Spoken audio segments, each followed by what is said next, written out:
वाले ऑर्गेनाइजर से ये इल्तमास होगी कि आज की इस कॉन्फ्रेंस में ऑर्गेनाइज ट्रोलिंग को सेंसरशिप के खिलाफ सबसे बड़ा हथियार करार दिया जाए ताकि इसका मुकाबला किया जा सके। Thank you so much.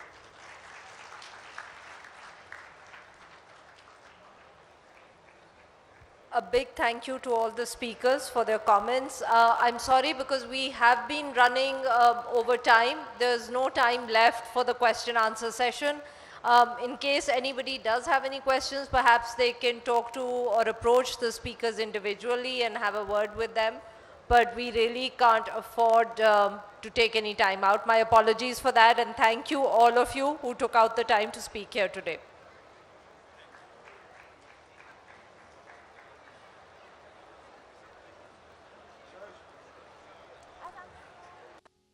Remembered today as an irreplaceable icon in the field of human rights, Asma Jahangir was among the first in the country to speak out against death penalty, which often came about due to loopholes in an already weak criminal justice system. The AGHS Legal Aid Cell is helping push forward her legacy by helping prisoners come off the death row. In the last 10 months, AGHS has been instrumental in having 10 prisoners acquitted facing death penalty and several prisoners facing prolonged incarceration. Inspired by her outspoken and bold attitude to point out violations and give voice to the voiceless, the AGHS Legal Aid Cell formed Pakistan's first human rights digital media outlet, VoicePK. VoicePK.net is a unique digital media platform where journalists and lawyers have come together to address human rights abuses against women, children and minorities, and also students, ethnic groups, etc. And on this platform, we have given the victim a voice. Often our stories have been picked up by mainstream media and by very popular shows. Policymakers have taken note of our stories and they have addressed that issue. Asma Jahangir believed that only an empowered woman could bring real change in society. She established a paralegal program to raise awareness among women about their legal rights. One of these women is Halima Sadia, who was so inspired by the AGHS paralegal program that she filed a case against her own brothers and acquired her rightfully inherited property with the help of AGHS free legal aid. जो औरत खुद अपना हक लेना चाहती है, अगर उसको पता है कि मेरे हक है, प्रॉपर्टी है, तो आप उसका हक ज़रूर लें। बजाय इसके कि आप कहें कि मेरा भाई क्या कहेगा या फलाना क्या कहेगा, ये कोई बात नहीं। अगर आपका हक है तो आप लें और स्ट्रांगली लें। After her death, the AGHS Legal Aid Cell expanded their paralegal program. Today, 16 centers operate in Lahore. हमने अपने पैरालीगल प्रोग्राम को भी वसी किया है। हमारे 15 सेंटर लाहौर में और 1 सेंटर कसूर में काम कर रहा है, जिससे हर साल हज़ारों ख़वातीन को उनके हुकूक़ के बारे में आगाही दी जाती है, क्योंकि आसमा जहांगीर का कहना था कि बाशऊर औरत ही माशरे में इनकलाब ला सकती है। Asma gave new hope to women languishing in jails for years. Now AGHS serves as that ray of light. ये कह लें कि हम कखों के थे और लाखों के हो गए। हमें अपने ससुराल में आके हम जो है ना वो बस ये कि कह लें कि पहले कोई कदर नहीं थी, इसके बाद हमें राइट मिलने के बाद हमारी कदर हुई है। There are institutionalized jail visits to provide legal aid to those who deserve it the most. जब कोविड की वबा आई तो हमारे जो जेल विज़िट थे वो बंद कर दिए गए, तो ये सूरत हाल हमारे लिए बहुत चैलेंजिंग थी, क्योंकि हम ये समझते थे कि इस वक्त सबसे ज़्यादा रिस्क उन कैदियों को है जो कि जेल में बंद हैं। हमने भरपूर कोशिश करके आईजी प्रिजन से खुसूसी जेल विज़िट्स की इजाज़त ली। यूजुअली हम लोग साल में 24 विज़िट करते हैं, लेकिन कोरोना की वबा के आने के बाद और इस सूरत हाल में हमने 100 के करीब जेल विज़िट किए और वहाँ पर और जेलों में मौजूद 550 कैदियों को कानूनी इमदाद दी और उनकी रिहाई करवाई। AGHS Legal Aid Cell plans to expand its existing programs as well as launch a special program to provide legal help for the victims of sexual violence. AGHS has also for the first time collaborated with the government institution Violence Against Women Center in Multan and signed an MOU. And in the last year, we have provided free legal services to 700 women approaching the Walk Center in Multan. AGHS has identified sexual violence as a priority area and will be representing several survivors of sexual violence in their trial stages, as sexual violence remains an area where women fail to access justice and face prolonged trials.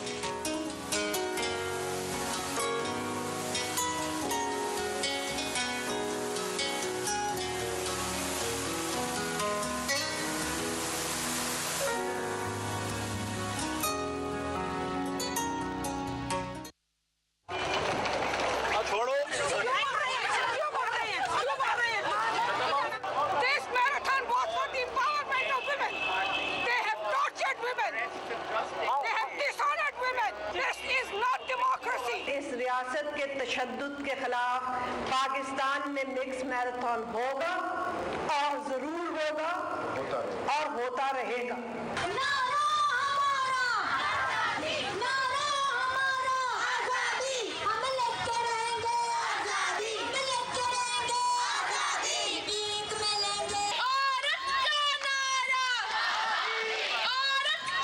हम देखेंगे, लाजिम है कि हम भी देखेंगे, हम देखेंगे वो दिन के जिसका वादा है, हम देखेंगे जो लौहे अज़ल पे लिखा है, हम देखेंगे जब अर्ज़े खुदा के काबे से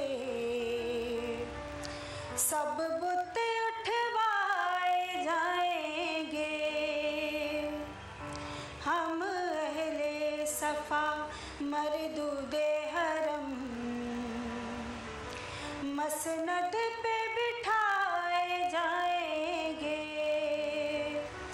सब ताज उछाले जाएंगे, सब तख्त गिराए जाएंगे, हम देखेंगे, लाजिम है कि हम भी देखेंगे, हम देखेंगे, लाजिम है कि हम भी देखेंगे, हम देखेंगे, लाजिम है कि हम भी देखेंगे। मत समझो हमने बुला दिया, मत समझो हमने बुला दिया, ये मिट्टी तुमको प्यारी थी, ये मिट्टी तुमको प्यारी थी, समझो मिट्टी में सुला दिया, मत समझो। जो कलीदी बुनियादी हकूक़ हैं, बेसिक फ्रीडम्स हैं, जैसे आज़ादी इज्तिमा और आज़ादी तंजीम, वो भी डिपेंड करती हैं आज़ादी इज़हार पर। आप कुछ नहीं कर पाएंगे अगर आज़ादी इज़हार ना होगी, क्योंकि इस वक्त सूरत हाल जो है वो ये है कि आप तक सच को पहुंचने नहीं दिया जाता।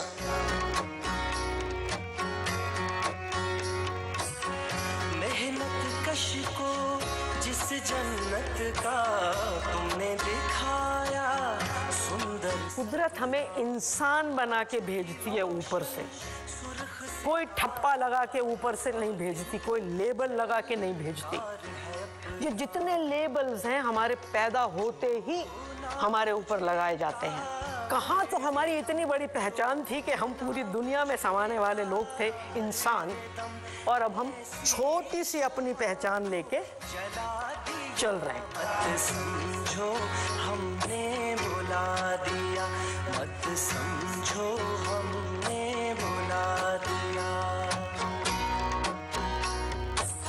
We have a very long struggle ahead of us if we have to ensure that everyone has access to justice, to the rights that the Constitution grants to the people of the country.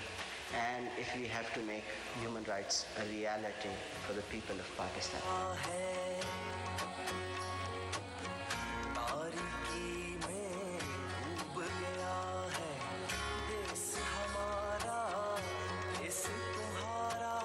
हमें ये pressurise कर रहे हैं कि आप जो है democracy से विड्रा हो जाएं, कौमी हकूक़ से विड्रा हो जाएं, और आप जो है अपने नज़रियात से विड्रा हो जाएं, आप जो है जो गैर जमहूरी को होते हैं वो जिस पे आप तनकीद करते हैं इस पे खामोशी इख्तियार कर लें, आइन की बात छोड़ दे, पार्लियामेंट की बालादस्ती की बात छोड़ दे, जो हम करते हैं उस सब पे जो आप आंखें बंद कर लें।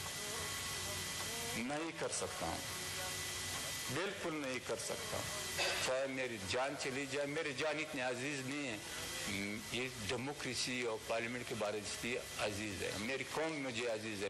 मजदूरों के बागी लश्कर निकलेंगे अब बात बनाने। इस खामोश मार्शल लॉ को सहते सहते तमाम पार्टियां बर्बाद हो जाएंगी। अगर पॉलिटिकल पार्टीज ने, सिविल सोसाइटी ने उठने की कोशिश नहीं की, मुकाबले की कोशिश नहीं की, तो सिर्फ इस मुल्क में खादिम रिजवी रहेगा, बाकी कोई नहीं रहेगा। Thank you very much. रंगो नस्ल पर फर्क न होगा, मजहब की तफरीक न होगी, अब इस देश की कोई। The religious minorities are concerned about their security, about their rights in Pakistan, although all governments had been saying, and even present government says, that minorities have equal rights and minorities are safe in Pakistan. But actual position is something different.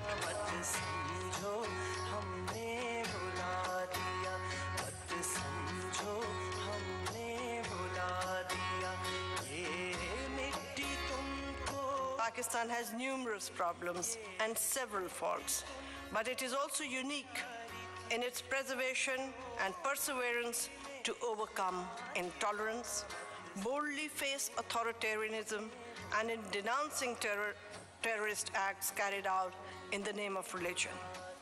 Pakistanis have deeply suffered, and they deserve better. हमेशा उलझती रही है जुल्म से खल्क, न उनकी रस्म नहीं है, न अपनी रीत नहीं।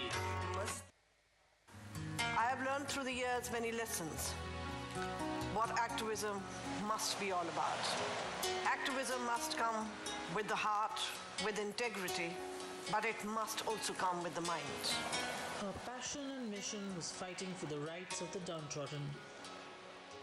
When she passed in 2018, for too many people, a beacon of hope had been extinguished. But passion can't die, and missions can't be abandoned.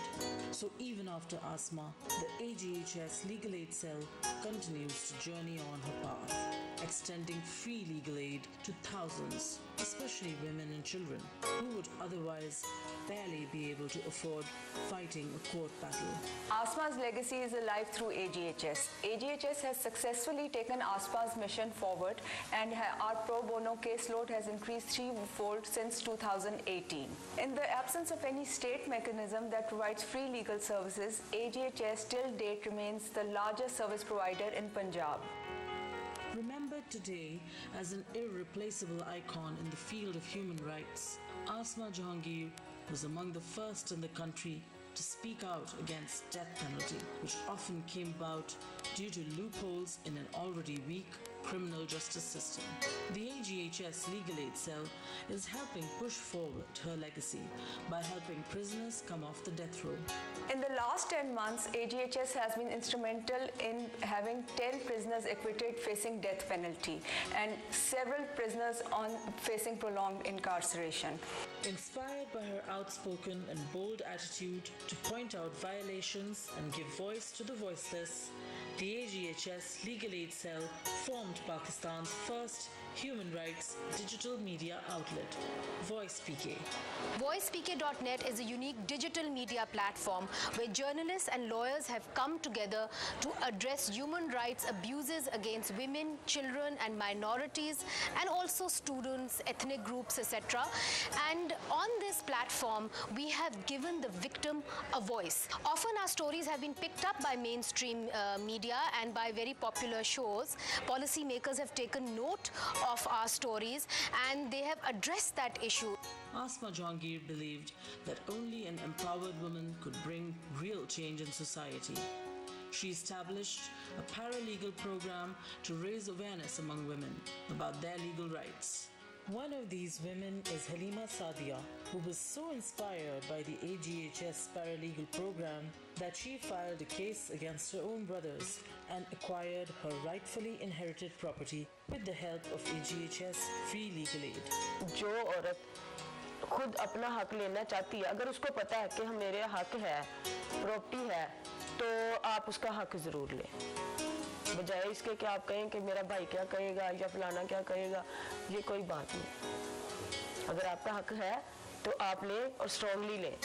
After her death, the AGHS Legal Aid Cell expanded their paralegal program. Today, 16 centers operate in Lahore. हमने अपने paralegal programme को भी वसी किया है। हमारे 15 centre Lahore में और 1 सेंटर कसूर में काम कर रहा है, जिससे हर साल हज़ारों ख़वातीन को उनके हुकूक़ के बारे में आगाही दी जाती है, क्योंकि आसमा जहांगीर का कहना था कि बाशऊर औरत ही माशरे में इनकलाब ला सकती है। Asma gave new hope to women languishing in jails for years. Now AGHS serves as that ray of light. ये कह लें कि हम कखों के थे और लाखों के हो गए। हमें अपने ससुराल में आके हम जो है ना वो बस ये कि कह लें कि पहले कोई कदर नहीं थी, इसके बाद हमें राइट मिलने के बाद हमारी कदर हुई है। There are institutionalized jail visits to provide legal aid to those who deserve it the most. जब कोविड की वबा आई तो हमारे जो जेल विज़िट थे वो बंद कर दिए गए, तो ये सूरत हाल हमारे लिए बहुत चैलेंजिंग थी, क्योंकि हम ये समझते थे कि इस वक्त सबसे ज़्यादा रिस्क उन कैदियों को है जो कि जेल में बंद हैं। हमने भरपूर कोशिश करके आईजी प्रिजन से खुसूसी जेल विज़िट्स की इजाज़त ली। यूजुअली हम लोग साल में 24 विज़िट करते हैं, लेकिन कोरोना की वबा के आने के बाद और इस सूरत हाल में हमने 100 के करीब जेल विज़िट किए और वहाँ पर और जेलों में मौजूद 550 कैदियों को कानूनी इमदाद दी और उनकी रिहाई करवाई। AGHS Legal Aid Cell plans to expand its existing programs as well as launch a special program to provide legal help for the victims of sexual violence.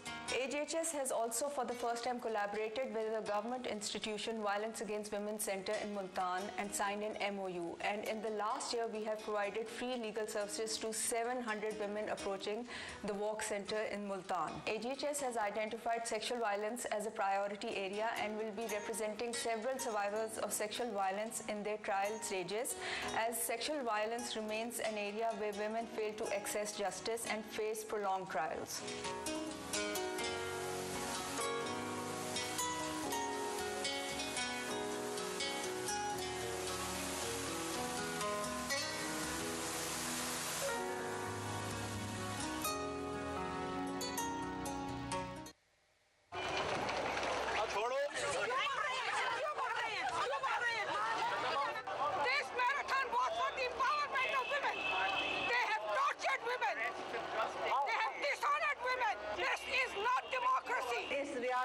तशद्दुद के खिलाफ पाकिस्तान में मिक्स मैराथन होगा और जरूर होगा और होता रहेगा।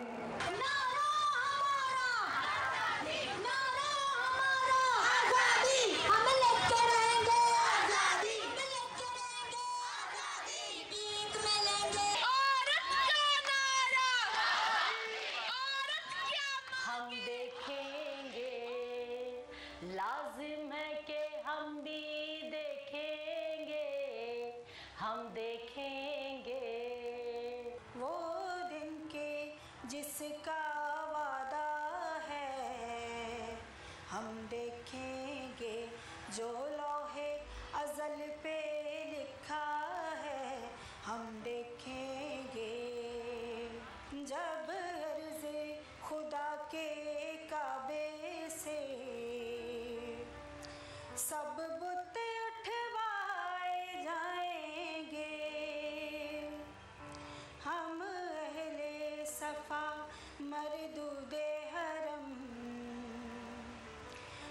मसनद पे बिठाए जाएंगे,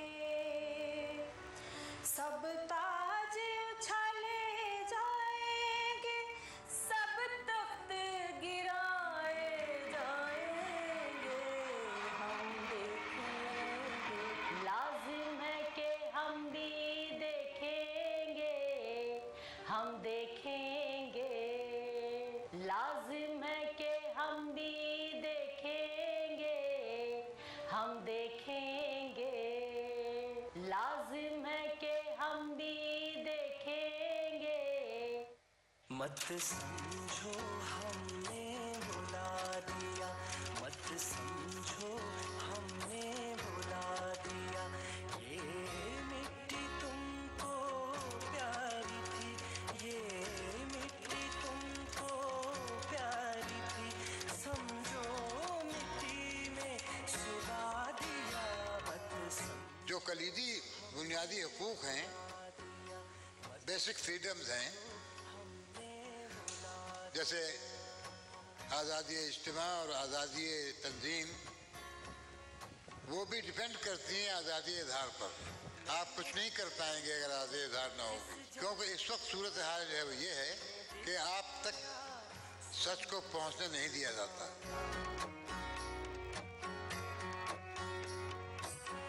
मेहनत कश को जिस जन्नत का तुमने दिखाया सुंदर। कुदरत हमें इंसान बना के भेजती है ऊपर से, कोई ठप्पा लगा के ऊपर से नहीं भेजती, कोई लेबल लगा के नहीं भेजती। ये जितने लेबल्स हैं हमारे पैदा होते ही हमारे ऊपर लगाए जाते हैं। कहाँ तो हमारी इतनी बड़ी पहचान थी कि हम पूरी दुनिया में समाने वाले लोग थे, इंसान, और अब हम छोटी सी अपनी पहचान लेके चल रहे हैं। मत समझो हमने बुला दिया, मत समझो हमने बुला दिया। We have a very long struggle ahead of us if we have to ensure that everyone has access to justice, to the rights that the Constitution grants to the people of the country, and if we have to make human rights a reality for the people of Pakistan. तारीकी में डूब गया है देश हमारा, देश तुम्हारा। हमें ये प्रेशराइज कर रहे हैं कि आप जो है डेमोक्रेसी से विड्रा हो जाएं, कौमी हकूक़ से विड्रा हो जाएं, और आप जो है अपने नज़रियात से विड्रा हो जाएं। आप जो है जो गैर जमहूरी को होते हैं, वो जिस पे आप तनकीद करते हैं, इस पे खामोशी इख्तियार कर लें, आइन की बात छोड़ दे, पार्लियामेंट की बालादस्ती की बात छोड़ दे, जो हम करते हैं उस सब पे जो आप आंखें बंद कर लें। नहीं कर सकता हूँ, बिल्कुल नहीं कर सकता हूँ, चाहे मेरी जान चली जाए। मेरी जान इतनी अजीज़ नहीं है, ये डेमोक्रेसी और पार्लियामेंट की बालादस्ती अजीज़ है, मेरी कौम मुझे अजीज़ है। मजदूरों के बागी लश्कर निकलेंगे अब बात बनाने। इस खामोश मार्शल लॉ को सहते सहते तमाम पार्टियां बर्बाद हो जाएंगी। अगर पॉलिटिकल पार्टीज ने, सिविल सोसाइटी ने उठने की कोशिश नहीं की, मुकाबले की कोशिश नहीं की, तो सिर्फ इस मुल्क में खादिम रिजवी रहेगा, बाकी कोई नहीं रहेगा। Thank you very much. रंगो नस्ल पर फर्क न होगा, मजहब की तफरीक न होगी, अब इस देश की कोई। The religious minorities are concerned about their security, about their rights in Pakistan, although all governments had been saying, and even present government says, that minorities have equal rights and minorities are safe in Pakistan. But actual position is something different. मत समझो हमने बुला दिया, मत समझो हमने बुला दिया, ये मिट्टी तुमको। Pakistan has numerous problems and several faults, but it is also unique in its preservation and perseverance to overcome intolerance, boldly face authoritarianism, and in denouncing terrorist acts carried out in the name of religion. Pakistanis have deeply suffered and they deserve better. हमेशा उलझती रही है जुल्म से खल्क, न उनकी रस्म नई है, न अपनी रीत नई। I have learned through the years many lessons what activism must be all about. Activism must come with the heart, with integrity, but it must also come with the mind. Her passion and mission was fighting for the rights of the downtrodden. When she passed in 2018, for too many people, a beacon of hope had been extinguished. But passion can't die, and missions can't be abandoned. So even after Asma, the AGHS Legal Aid Cell continues to journey on her path, extending free legal aid to thousands, especially women and children, who would otherwise barely be able to afford fighting a court battle. Asma's legacy is alive through AGHS. AGHS has successfully taken Asma's mission forward, and our pro bono caseload has increased threefold since 2018. In the absence of any state mechanism that provides free legal services, AGHS till date remains the largest service provider in Punjab. Remembered today as an irreplaceable icon in the field of human rights, Asma Jahangir was among the first in the country to speak out against death penalty, which often came about due to loopholes in an already weak criminal justice system. The AGHS Legal Aid Cell is helping push forward her legacy by helping prisoners come off the death row. In the last 10 months, AGHS has been instrumental in having 10 prisoners acquitted facing death penalty and several prisoners facing prolonged incarceration. Inspired by her outspoken and bold attitude to point out violations and give voice to the voiceless, the AGHS Legal Aid Cell formed Pakistan's first human rights digital media outlet, VoicePK. VoicePK.net is a unique digital media platform where journalists and lawyers have come together to address human rights abuses against women, children and minorities, and also students, ethnic groups, etc. And on this platform, we have given the victim a voice. Often our stories have been picked up by mainstream media and by very popular shows. Policymakers have taken note of our stories and they have addressed that issue. Asma Jahangir believed that only an empowered woman could bring real change in society. She established a paralegal program to raise awareness among women about their legal rights. One of these women is Halima Sadia, who was so inspired by the AGHS paralegal program that she filed a case against her own brothers and acquired her rightfully inherited property with the help of AGHS free legal aid. जो औरत खुद अपना हक लेना चाहती है, अगर उसको पता है कि मेरे हक है, प्रॉपर्टी है, तो आप उसका हक ज़रूर लें। बजाय इसके कि आप कहें कि मेरा भाई क्या कहेगा या फलाना क्या कहेगा, ये कोई बात नहीं। अगर आपका हक है तो आप लें और स्ट्रांगली लें। After her death, the AGHS Legal Aid Cell expanded their paralegal program. Today, 16 centers operate in Lahore. हमने अपने पैरालीगल प्रोग्राम को भी वसी किया है। हमारे 15 सेंटर लाहौर में और 1 सेंटर कसूर में काम कर रहा है, जिससे हर साल हज़ारों ख़वातीन को उनके हुकूक के बारे में आगाही दी जाती है, क्योंकि आसमा जहांगीर का कहना था कि बाशऊर औरत ही माशरे में इनकलाब ला सकती है। Asma gave new hope to women languishing in jails for years. Now AGHS serves as that ray of light. ये कह लें कि हम कखों के थे और लाखों के हो गए। हमें अपने ससुराल में आके हम जो है ना वो बस ये कि कह लें कि पहले कोई कदर नहीं थी, इसके बाद हमें राइट मिलने के बाद हमारी कदर हुई। There are institutionalized jail visits to provide legal aid to those who deserve it the most. जब कोविड की वबा आई तो हमारे जो जेल विज़िट थे वो बंद कर दिए गए, तो ये सूरत हाल हमारे लिए बहुत चैलेंजिंग थी, क्योंकि हम ये समझते थे कि इस वक्त सबसे ज़्यादा रिस्क उन कैदियों को है जो कि जेल में बंद हैं। हमने भरपूर कोशिश करके आईजी प्रिजन से खुसूसी जेल विज़िट्स की इजाज़त ली यूजुअली हम लोग साल में 24 विज़िट करते हैं, लेकिन कोरोना की वबा के आने के बाद और इस सूरत हाल में हमने 100 के करीब जेल विज़िट किए और वहाँ पर और जेलों में मौजूद 550 कैदियों को कानूनी इमदाद दी और उनकी रिहाई करवाई। AGHS Legal Aid Cell plans to expand its existing programs as well as launch a special program to provide legal help for the victims of sexual violence. AGHS has also for the first time collaborated with the government institution Violence Against Women Center in Multan and signed an MOU. And in the last year, we have provided free legal services to 700 women approaching the Walk Center in Multan. AGHS has identified sexual violence as a priority area and will be representing several survivors of sexual violence in their trial stages, as sexual violence remains an area where women fail to access justice and face prolonged trials.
देखेंगे, हम देखेंगे वो दिन के जिसका वादा है, हम देखेंगे जो लौहे अज़ल पे लिखा है, हम देखेंगे जब अर्ज़े खुदा के काबे से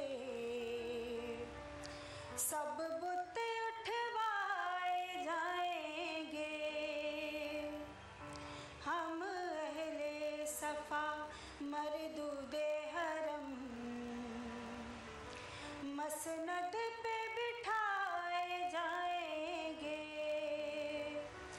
सब ताज उछाले जाएंगे, सब तख्त गिराए जाएंगे, हम देखेंगे लाजिम है कि हम भी देखेंगे, हम देखेंगे लाजिम है कि हम भी देखेंगे, हम देखेंगे लाजिम है कि हम भी देखेंगे।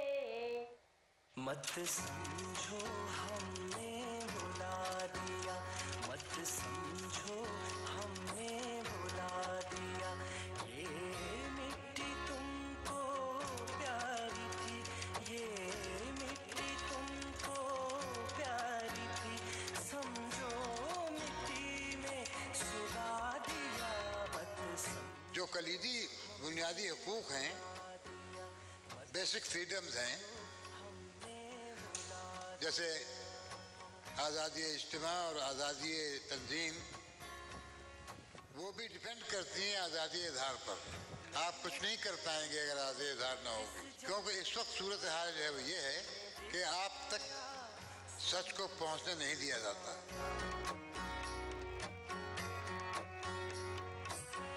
मेहनत कश को जिस जन्नत का तुमने दिखाया, सुंदर कुदरत हमें इंसान बना के भेजती है ऊपर से, कोई ठप्पा लगा के ऊपर से नहीं भेजती, कोई लेबल लगा के नहीं भेजती। ये जितने लेबल्स हैं हमारे पैदा होते ही हमारे ऊपर लगाए जाते हैं। कहाँ तो हमारी इतनी बड़ी पहचान थी कि हम पूरी दुनिया में समाने वाले लोग थे, इंसान, और अब हम छोटी सी अपनी पहचान लेके चल रहे हैं। मत समझो हमने बुला दिया, मत समझो हमने बुला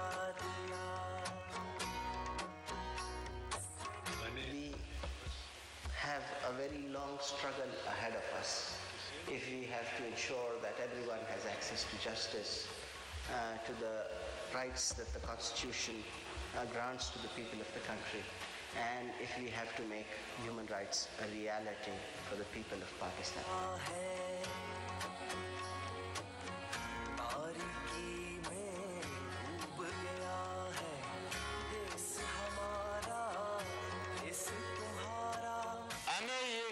प्रेशराइज कर रहे हैं कि आप जो है डेमोक्रेसी से जो विड्रा हो जाएं, कौमी हकूक़ से विड्रा हो जाएं, और आप जो है अपने नज़रियात से विड्रा हो जाएं, आप जो है जो गैर जमहूरी होते हैं वो जिस पे आप तनकीद करते हैं इस पे खामोशी इख्तियार कर लें, आइन की बात छोड़ दे, पार्लियामेंट के बालादस्ती की बात छोड़ दे, जो हम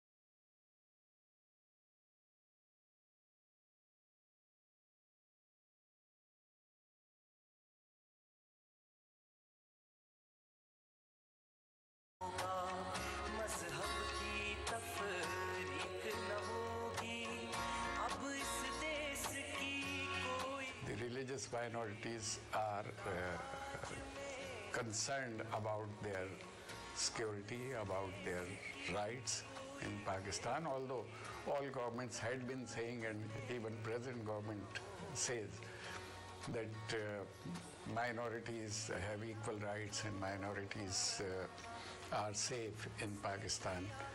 But actual position is something different.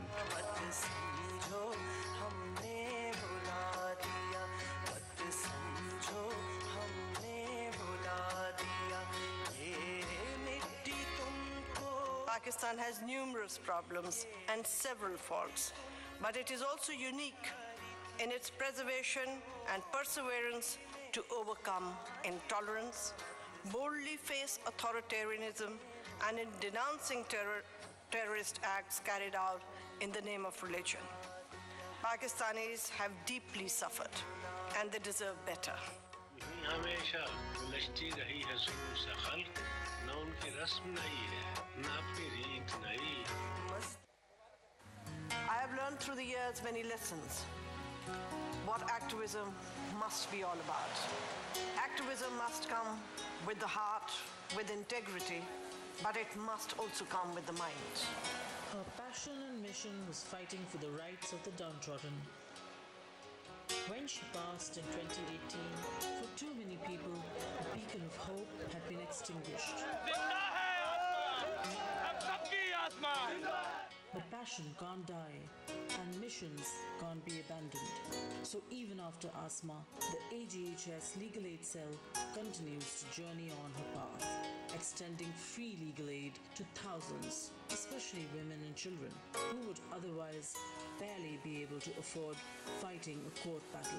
Asma's legacy is alive through AGHS. AGHS has successfully taken Asma's mission forward, and our pro bono caseload has increased threefold since 2018. In the absence of any state mechanism that provides free legal services, AGHS till date remains the largest service provider in Punjab. Remembered today as an irreplaceable icon in the field of human rights, Asma Jahangir was among the first in the country to speak out against death penalty, which often came about due to loopholes in an already weak criminal justice system. The AGHS Legal Aid Cell is helping push forward her legacy by helping prisoners come off the death row. In the last 10 months, AGHS has been instrumental in having 10 prisoners acquitted facing death penalty and several prisoners facing prolonged incarceration. Inspired by her outspoken and bold attitude to point out violations and give voice to the voiceless, the AGHS Legal Aid Cell formed Pakistan's first human rights digital media outlet, Voice PK. VoicePK.net is a unique digital media platform where journalists and lawyers have come together to address human rights abuses against women, children and minorities, and also students, ethnic groups, etc. And on this platform, we have given the victim a voice. Often our stories have been picked up by mainstream media and by very popular shows.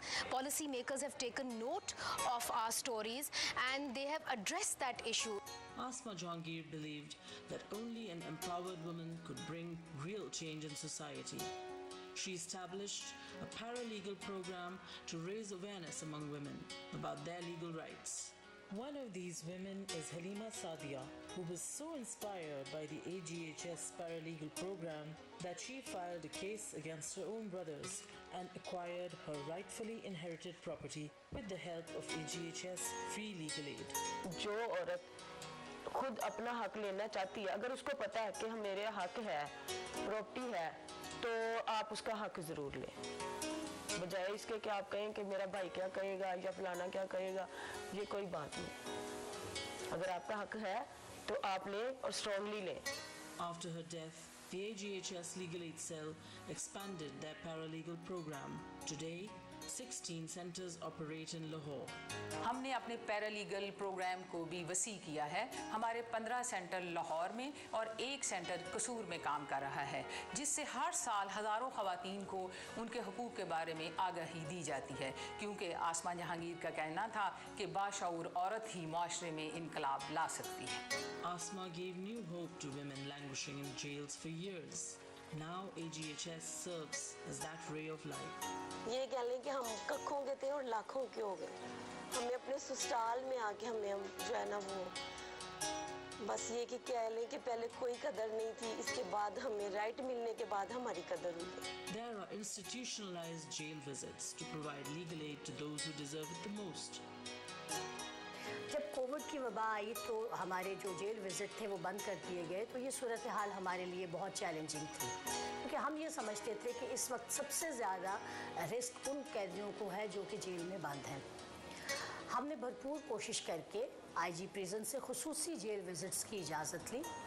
Usually हम लोग साल में 24 visit करते हैं, लेकिन corona की वबा के आने के बाद और इस सूरत हाल में हमने 100 के करीब जेल विज़िट किए और वहाँ पर और जेलों में मौजूद 550 कैदियों को कानूनी इमदाद दी और उनकी रिहाई करवाई। AGHS Legal Aid Cell plans to expand its existing programs as well as launch a special program to provide legal help for the victims of sexual violence. AGHS has also for the first time collaborated with the government institution Violence Against Women Center in Multan and signed an MOU. And in the last year, we have provided free legal services to 700 women approaching the Walk Center in Multan. AGHS has identified sexual violence as a priority area and will be representing several survivors of sexual violence in their trial stages, as sexual violence remains an area where women fail to access justice and face prolonged trials.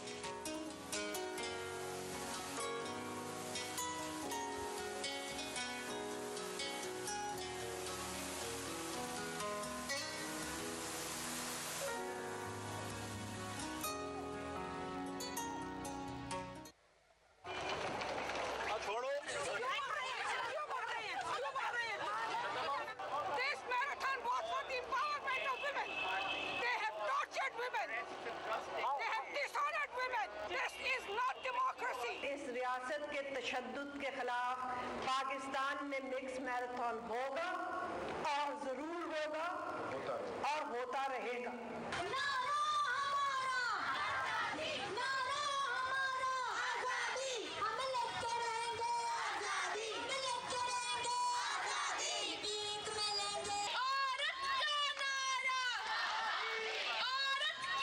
हम देखेंगे, लाजिम है कि हम भी देखेंगे, हम देखेंगे वो दिन के जिसका वादा है, हम देखेंगे जो लौहे अज़ल पे लिखा है, हम देखेंगे जब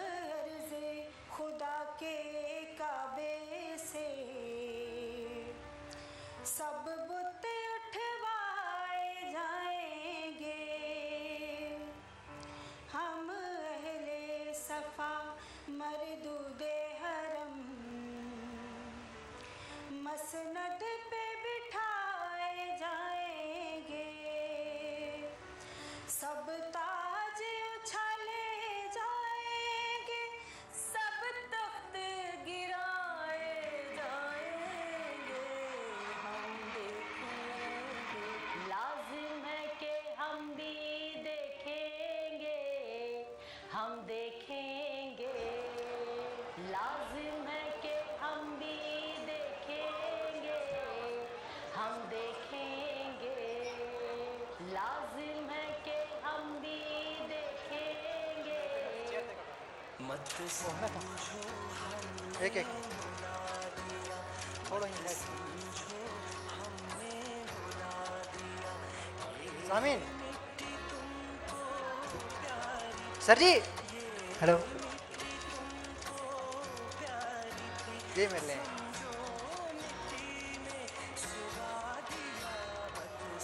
जो कलीदी बुनियादी हकूक हैं, बेसिक फ्रीडम हैं, जैसे आज़ादी इज्तिमा और आज़ादी तंजीम, वो भी डिपेंड करती हैं आज़ादी इज़हार पर। आप कुछ नहीं कर पाएंगे अगर आज़ादी इज़हार ना होगी, क्योंकि इस वक्त सूरत हाल जो है वो ये है कि आप तक सच को पहुंचने नहीं दिया जाता।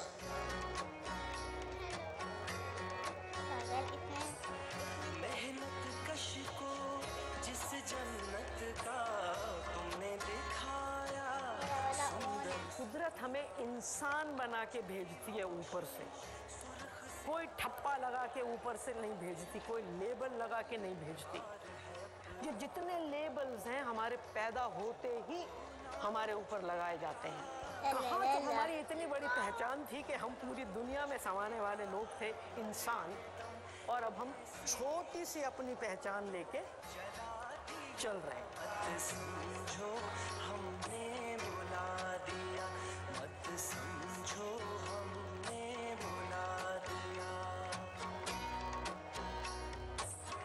We have a very long struggle ahead of us if we have to ensure that everyone has access to justice, to the rights that the Constitution grants to the people of the country, and if we have to make human rights a reality for the people of Pakistan.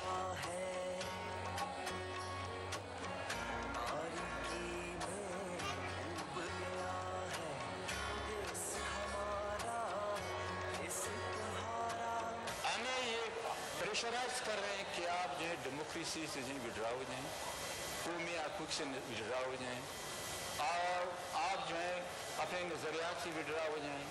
आप जो है जो गैर जमहूरी को होते हैं, वो जिस पे आप तनकीद करते हैं, इस पे खामोशी इख्तियार कर लें, आइन की बात छोड़ दें, पार्लियामेंट की बालादस्ती की बात छोड़ दें, जो हम करते हैं उस सब पे जो आप आंखें बंद कर लें। नहीं कर सकता हूँ, बिल्कुल नहीं कर सकता, चाहे मेरी जान चली जाए। मेरी जान इतनी अजीज़ नहीं है, ये डेमोक्रेसी और पार्लियामेंट के बारे में अजीज़ है, मेरी कौम मुझे अजीज़ है। मजदूरों के बागी लश्कर निकलेंगे अब बात बनाने। ख़वातीनो हज़रात, गुजारिश है प्लीज़ सब अपनी तशरीफ़ रखना शुरू कर दें, हमने सेशन स्टार्ट करना है अगला। अगर पॉलिटिकल पार्टीज ने, सिविल सोसाइटी ने उठने की कोशिश नहीं की, मुकाबले की कोशिश नहीं की, तो सिर्फ इस मुल्क में खादिम रिजवी रहेगा, बाकी कोई नहीं रहेगा। Thank you very much. रंगो नस्ल पर फर्क न होगा, मजहब की तफरीक न होगी, अब इस देश की कोई। The religious minorities are concerned about their security, about their rights in Pakistan, although all governments had been saying, and even present government says, that minorities have equal rights and minorities are safe in Pakistan. But actual position is something different. Please अगर किसी को Samsung का mobile गिरा हुआ मिलता है मुझे stage पे लौटा दें, ये इंसान क्या गुम चुका है.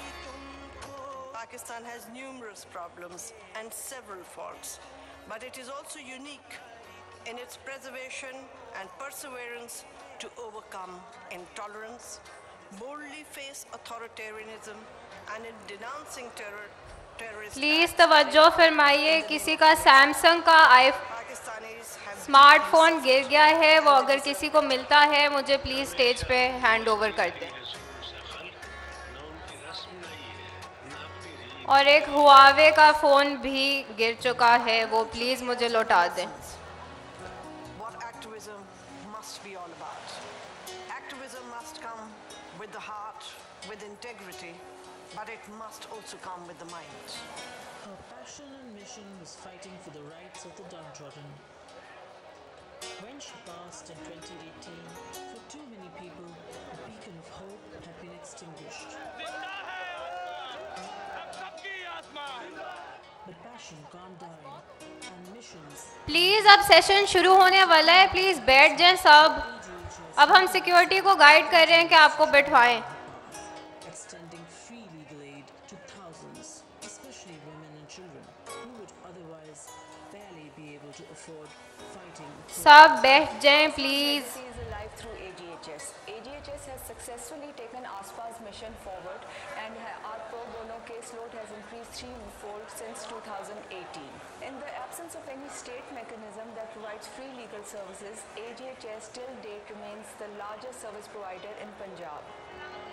Remembered today as an irreplaceable icon in the field of human rights. ख़वातीनो हज़रात प्लीज़ तशरीफ़ रख लें. अब हम सिक्योरिटी को गाइड कर रहे हैं कि अगर आप नहीं सीटेड तो आप हॉल से निकाले जाएंगे. Due to loopholes in an already weak criminal justice system, the AGHS Legal Aid Cell is helping push forward her legacy by helping prisoners come off the death row. In the last 10 months, AGHS has been instrumental in having 10 prisoners acquitted facing death penalty and several prisoners facing prolonged incarceration. Inspired by her outspoken and bold attitude to point out violations and give voice to the voiceless, the AGHS Legal Aid Cell formed Pakistan's first human rights digital media outlet, VoicePK. VoicePK.net is a unique digital media platform where journalists and lawyers have come together to address human rights abuses against women, children and minorities, and also students, ethnic groups, etc. And on this platform, we have given the victim a voice. Often our stories have been picked up by mainstream media and by very popular shows. Policymakers have taken note of our stories and they have addressed that issue. Asma Jahangir believed that only an empowered woman could bring real change in society. She established a paralegal program to raise awareness among women about their legal rights. One of these women is Halima Sadia, who was so inspired by the AGHS paralegal program that she filed a case against her own brothers and acquired her rightfully inherited property with the help of AGHS free legal aid. जो औरत खुद अपना हक लेना चाहती है, अगर उसको पता है कि मेरे हक है, प्रॉपर्टी है, तो आप उसका हक ज़रूर लें. बजाय इसके कि आप कहें कि मेरा भाई क्या कहेगा या फलाना क्या कहेगा, ये कोई बात नहीं. अगर आपका हक है तो आप लें और स्ट्रांगली लें. After her death, the AGHS Legal Aid Cell expanded their paralegal program. Today, 16 centers operate in Lahore. हमने अपने पैरालीगल प्रोग्राम को भी वसी किया है. हमारे 15 सेंटर लाहौर में और 1 सेंटर कसूर में काम कर रहा है, जिससे हर साल हज़ारों ख़वातीन को उनके हुकूक़ के बारे में आगाही दी जाती है, क्योंकि आसमा जहांगीर का कहना था कि बाशऊर औरत ही माशरे में इनकलाब ला सकती है. Asma gave new hope to women languishing in jails for years. Now AGHS serves as that ray of light. ये कह लें कि हम कखों के थे और लाखों के हो गए. हमें अपने ससुराल में आके हम जो है ना वो बस ये कि कह लें कि पहले कोई कदर नहीं थी, इसके बाद हमें राइट मिलने के बाद हमारी कदर हुई. There are institutionalized jail visits to provide legal aid to those who deserve it the most.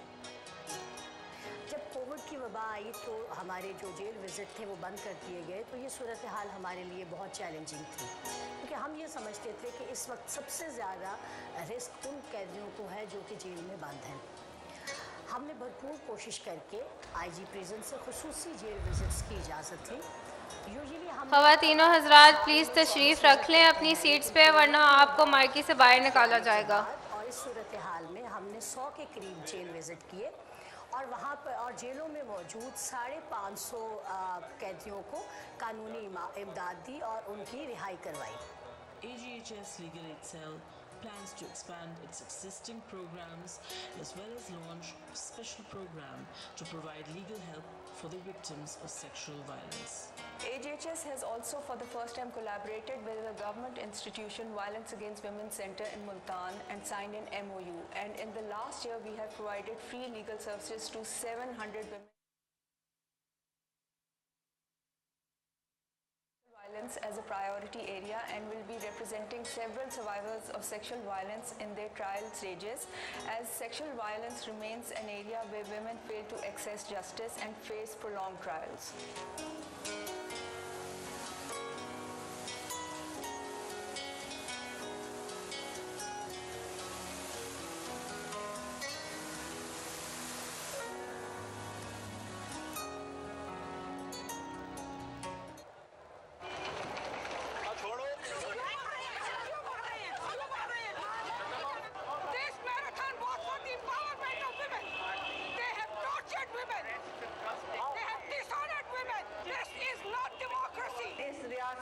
तशद्दुद के खिलाफ पाकिस्तान में मिक्स मैराथन होगा और जरूर होगा और होता रहेगा।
अस्सलाम वालेकुम एवरीवन, प्लीज़ अपनी सीट्स पे बैठ जाएं। हम सेशन स्टार्ट करने वाले हैं। सेशन 15 है separation of powers, the executive, the parliament and the judiciary. मैं सलाउद्दीन अहमद साहब को दावत दूंगी स्टेज पे एज मॉडरेटर, प्लीज़ आ जाएं।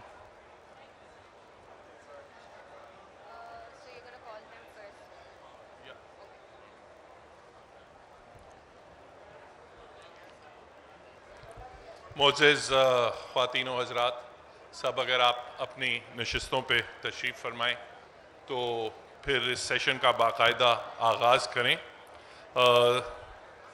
I welcome all of you to the Asma Jahangir conference on this topic of separation of powers and the role of the executive, the judiciary and the legislature. सबसे पहले मैं दावत दूंगा जनाब शाहिद खाकान अब्बासी साहब से, former prime minister of Pakistan, कि आके वो स्टेज पे तशरीफ़ फरमाएं।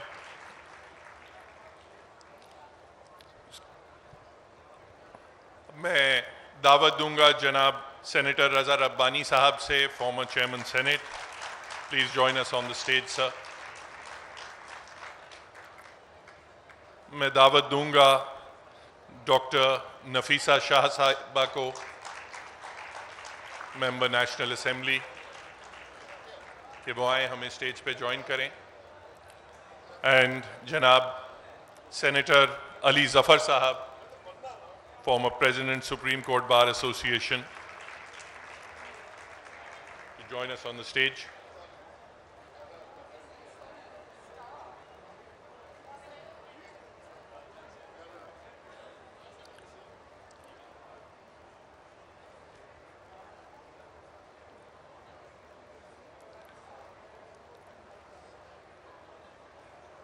Ladies and gentlemen, it is a delight to be honored. It is a delight to be honored by being invited once again to the Asma Jahangir conference. This is, I believe, the fourth such conference, and the participation in such huge numbers, such increasing numbers every year, is credit to the efforts of Munize, Sulema, and the entire AGHS family. It's a very important role that this conference has come to play in the development of human rights and law in Pakistan. The topic that our illustrious guests today will speak on is the separation of powers between the three organs of state. I will start by asking each of the speakers to come and address you for 10 minutes on the topic, and thereafter we will have a more casual discussion, and we'll open the floor to questions. There are just a couple of points that I would request the illustrious speakers to highlight on this topic.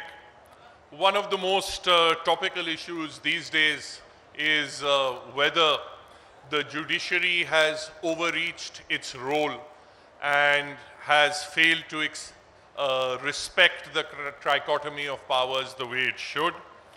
We've seen ever since the starting of the suo motu jurisdiction in around 1989 that there has been a gradual intrusion both in the executive, in the arena of the executive, and subsequently even in the arena of the legislature.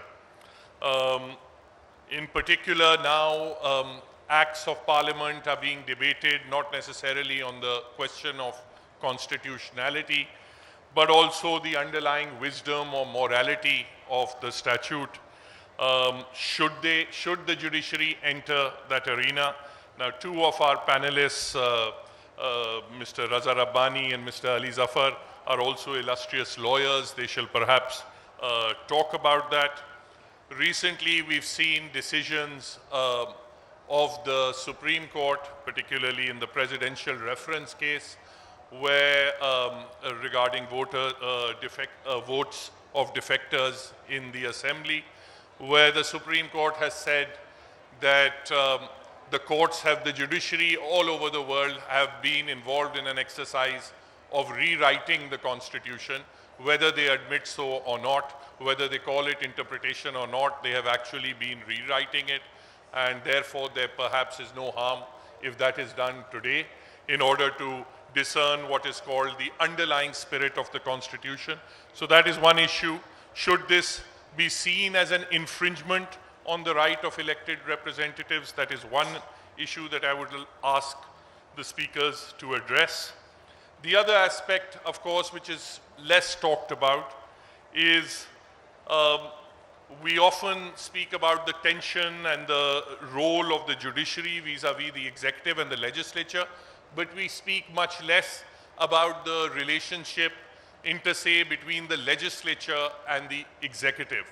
Why is it that our legislature has historically, rather than holding the government responsible, why has it been that our legislature usually follows the lead of the executive?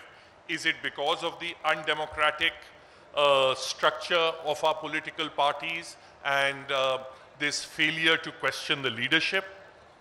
And then this is an issue that we would ask the parliamentarians in our midst. All of them are in fact parliamentarians.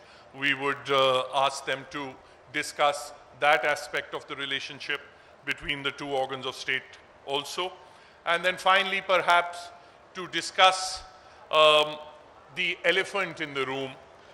We always speak about separation of powers, but we must also note this trend towards unification of powers, where the judicial power and prerogative, the executive powers and the legislative powers come to rest directly or indirectly in the hands of one institution, which is the armed forces of Pakistan.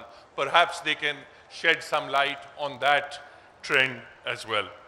Our panelists today represent all three organs of the state. Mr. Senator, there's some overlapping obviously, Senator Ali Zafar and Mr. Senator Raza Rabbani are also illustrious lawyers. They are also well aware of the workings of the judiciary. Dr. Nafisa Shah is, of course, a senior People's Party leader and a member of the National Assembly. And Mr. Shahid Khaqan Abbasi is a former Prime Minister of Pakistan. He has headed the executive in Pakistan, so they are eminently qualified to speak on these topics. First of all, I would like to invite Senator Ali Zafar to come and state his thoughts on the subject. Sir, would you like to come here or would you like to speak from there? Well, we welcome you to this forum, sir. Bismillahirrahmanirrahim. Thank you very much, Salahuddin Saab. I am grateful to the organizers for inviting me here. It is an honor to be speaking before such an august gathering as I see before myself. There was a song that I remember when I was studying in London. It was a song about some teacher. And one of the things they showed was a machine in which they are putting in meat and separate vegetables and separate fruits. And then it's all meshed up together and coming out of that machine as a mesh. Separation, when we talk about separation of powers in the Constitution, it's supposed to be a very straight line, a straight jacket line between the parliament, the judiciary and the executive. But unfortunately, in Pakistan, I would equate it that we have, in spite of having a proper constitution, meshed up our concept of separation of powers. And it is this messing up of this very important constitutional scheme of things that has created the mayhem that we face in history. The concept of separation of powers is very clear. There has to be a parliament which has to be sovereign. The parliament is supposed to make laws and ensure that those laws are properly implemented. It is supposed to fulfill the aspirations of the people. The judiciary, on the other hand, the judiciary has its own role, and Supreme Court of Pakistan and the superior courts of Pakistan were created for that purpose, to fulfill that role. I am reminded, and I think it is worth mentioning, that when the concept of separation of powers was being discussed by the forefathers of the US Constitution, there was a big argument amongst the parliamentarians. Should we give the power of judicial review to the US Supreme Court? Many parliamentarians said, no, we are elected people, we are elected with the votes of the people, we have to put in so much effort to sit in parliament. These people, these judges are only going to be selected and appointed. Why should they have a power of judicial review over the laws that we make? And this argument was going back and forth. And then eventually, one gentleman, a great jurist, he stood up, he said, look, the judiciary will neither have the power of the sword, nor will they have the purse. There will be no money with them. They will not have the power to implement their judgments. So why should we not give this institution the power of judicial review? It will be just a side institution, very subordinate to us. How wrong they were. How wrong they were. Because as the US history tells us, of the Supreme Court of US, they in fact changed the course of history. When we in Pakistan were making the 1973 constitution, our forefathers also were impressed by this concept. So they gave complete powers, in fact, more powers than any court in the world to our superior courts. They had the power of judicial review. They could enforce fundamental rights. Supreme Court was given the power of Article 184(3). Under this power of 184(3), they could suo moto take action. They were given advisory jurisdiction. If there was a dispute between the province and the federation, they could decide that dispute.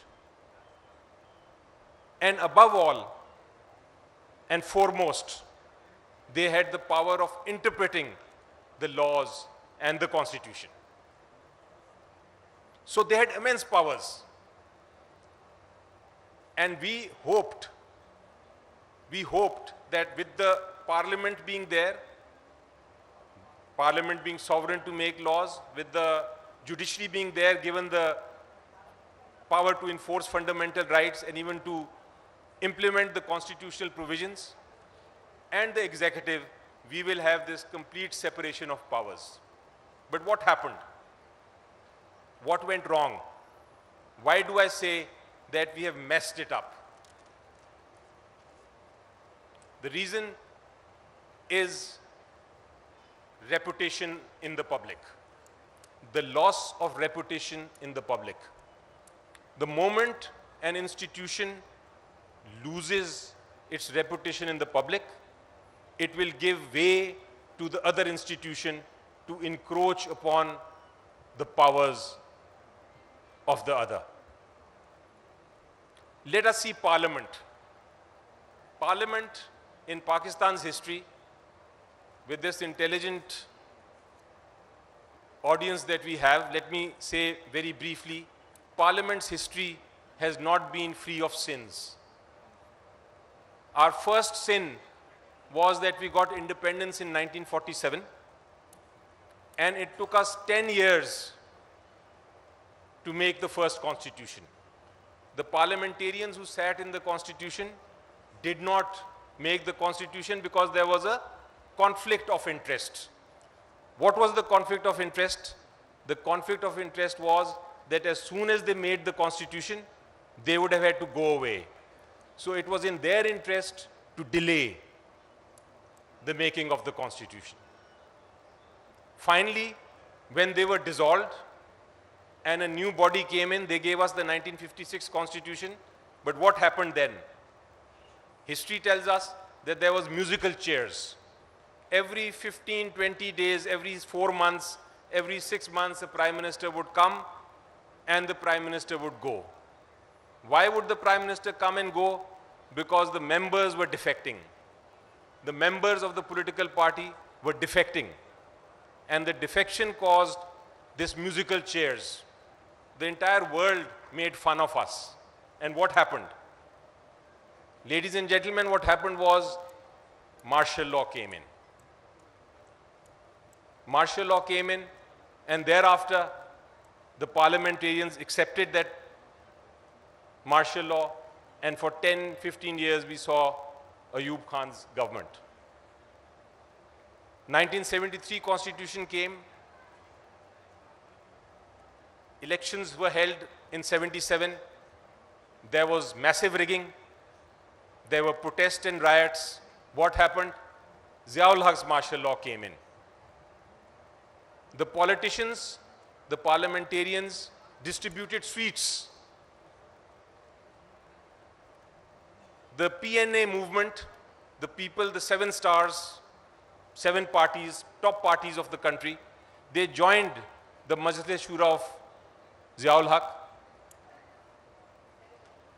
till Bhutto was hanged and then they were thrown away as tissue paper by the Ziaul Haq regime.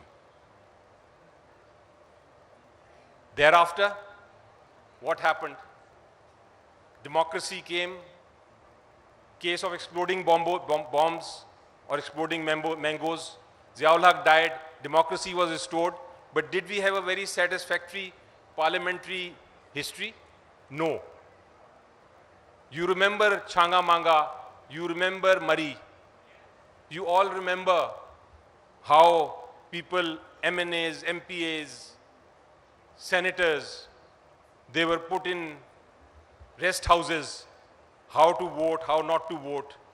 None of the 4 governments that came could complete their term. Every 2-3 years, we saw infighting, and ultimately, first Nawaz Sharif came, he went, Benazir Bhutto came, she went, Nawaz Sharif came back, he went, and so on and so forth. Until what happened? Musharraf stepped in, another martial law. So the reputation of the parliamentarians was destroyed during all this time in history. When reputation of parliamentarians is destroyed, their concept of separation of power, their powers under the concept of separation of powers will be taken over by somebody else. In these instances, it was the military regime. Once Musharraf went, what happened? What happened was something very strange. Because when Musharraf went and Parliament came back, we thought now we will have this proper democracy. Because we've gone through thick and thin. Judiciary was removed by Musharraf and it was restored by the movement of black coats. So we were all very happy. We were very glad that now we will have this true independent judiciary. We will have a parliament that must have learned its lesson, and we will then have a proper functioning democracy. But something strange happened. And what was that strange thing that happened? The strange thing that happened was that, number one, the media became too independent and too powerful. When the media became too independent and powerful, they started taking up cases and insisting upon the courts to take suo motu jurisdiction. We saw as soon as the Chief Justice Iftikhar Chaudhry was restrained, we saw that headlines were relating to the observations made by the courts. And so, with the media rising and the popularity of the judges rising, they started encroaching upon what was traditionally the realm of the executive or the realm of the parliament, the legislature.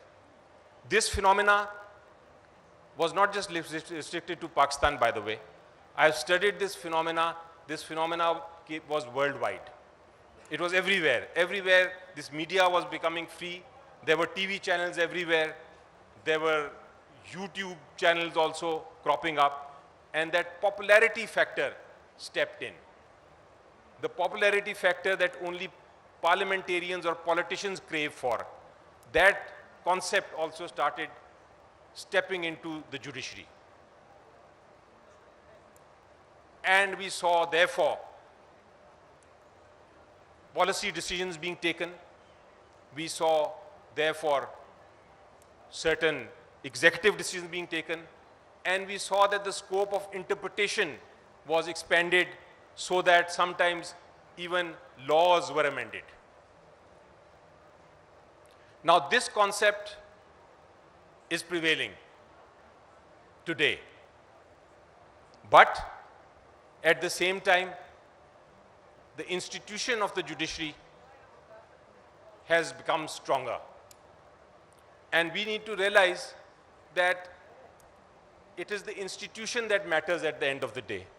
A few judgments that you can say have encroached upon the fields of others should not change the basic concept of separation of powers, the basic concept that institutions have to do their own bit. The institutions have to guard their own jurisdiction very strictly, but at the same time not encroach upon the other.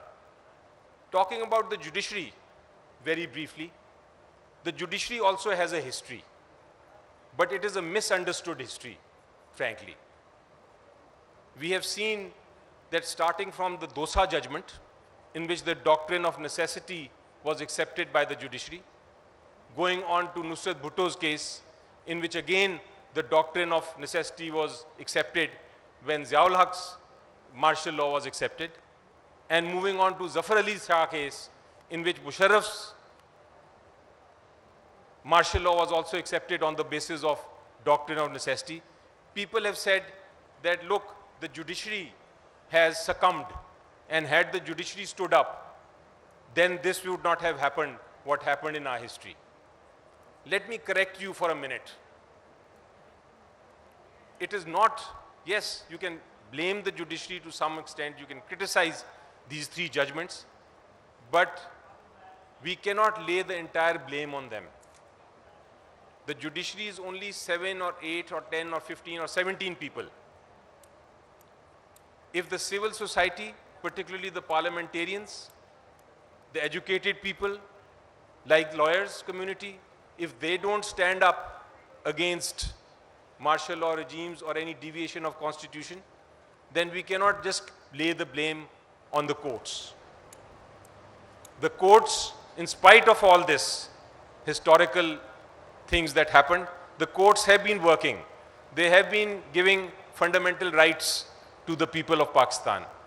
There are many, many cases in which rights of education, right to life, right to water, freedom, liberties, all these have been protected by our judiciary. Yes, coming back to my theme, we have committed one fault, which is meshing up this concept of separation of powers. And the reason we have messed up the concept of powers is because of the reputation that each institution enjoys or does not enjoy. So what is the concept forward? I heard or I read Justice Isa's remark yesterday in this forum, and he said that we should not criticize the institution, but criticize the judges if there is something wrong. And that will correct the boat, that will correct the system and make sure that the separation of powers continue. I say, do not criticize the institution. I say, do not criticize the judge. Criticize the judgment. Criticize the orders. Criticize what is wrong with it, and that will correct the power, the ultimate power that each institution will enjoy. Who does that correction? Who does that criticism? The basic role is of parliamentarians, of the educated civil society, and of the legal community, the bars. I tell you, I give you an example. Only yesterday, I will not name the institution, but you all know the institution's name. A constitutional body passes a judgment, passes an order that has no basis in law.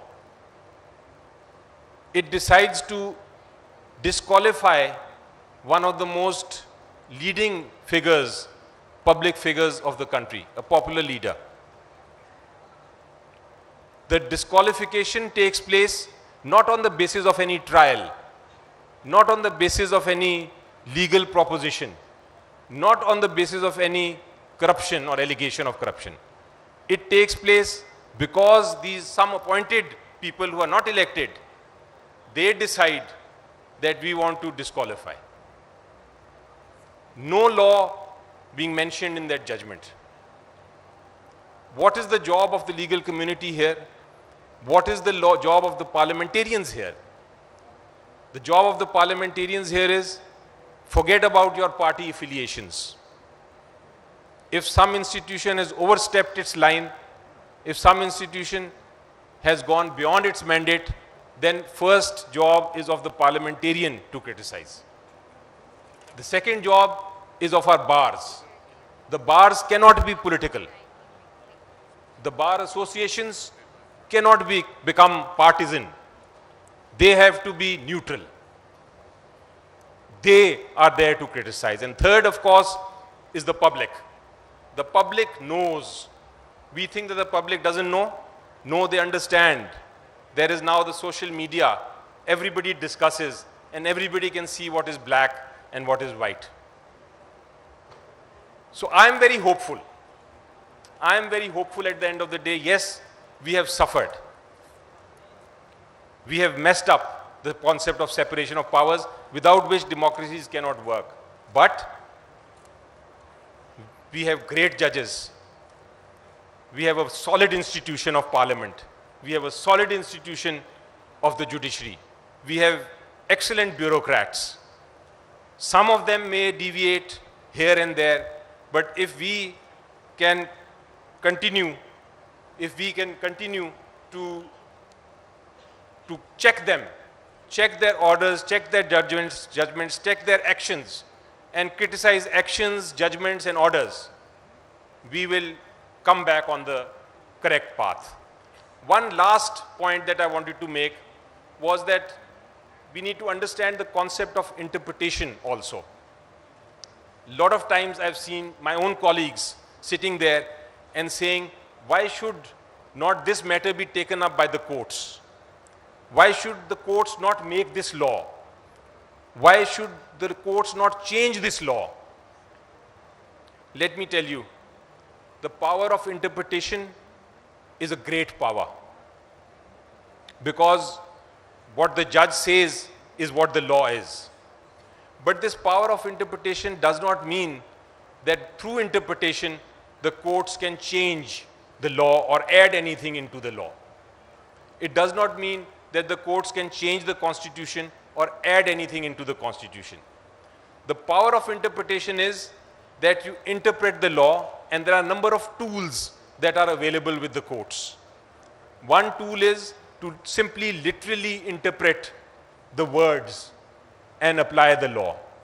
The second well-established principle of law is what we call the purposive interpretation. The purposive interpretation is when a court says, when a judge says, let me look at the purpose of the law. What was the purpose of the law? If the purpose of the law was X, then let me interpret this particular provision of the constitution or the law so that it enhances and safeguards the object that the legislature intended. And I'm talking about the latest defection judgment that I happen to be arguing. The defection judgment, I'm sure people will discuss, but let me just briefly mention it, and then I'll close. The defection judgment was something that was taken to the court by the parliamentarians. It was not that the court suo moto took this issue. And the question before the court was whether if somebody defects, then can his vote be counted?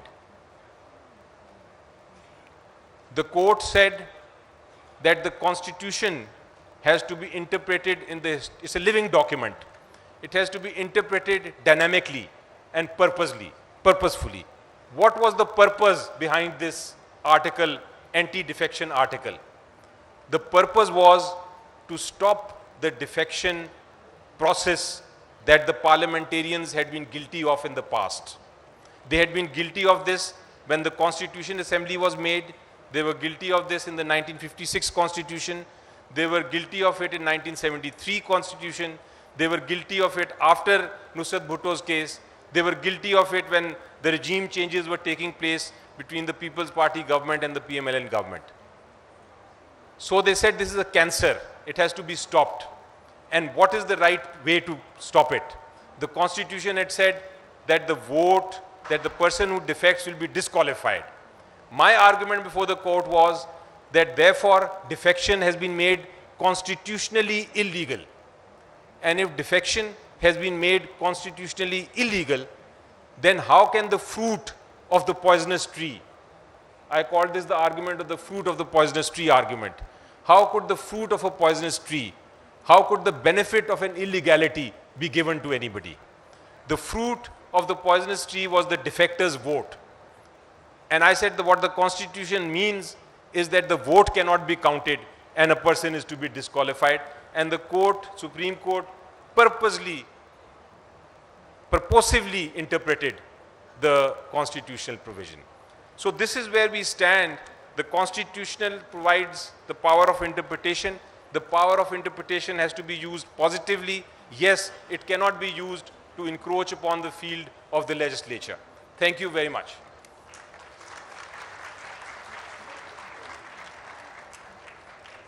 Thank you, Senator Alizaf Saab, for sharing your views on this subject.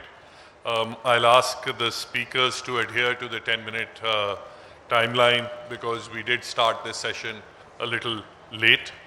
Now, I would like to invite Dr. Nafisa Shah, Member National Assembly and an illustrious politician, to share her views on the subject.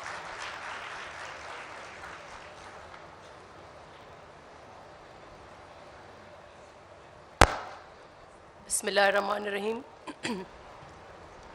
Honorable Shahid Khaqan Abbasi Sahab, former Prime Minister of Pakistan. Honorable Raza Rabbani Sahab, former Chairman Senate. Honorable Ali Zafar Sahab, Honorable Salahuddin Ahmed Sahab, members of the Bar, students of politics, students of law, members of the civil society, ladies and gentlemen, Assalamu alaikum. I'm truly humbled and of course very grateful that I've been given this opportunity to address a very, very privileged group of people here.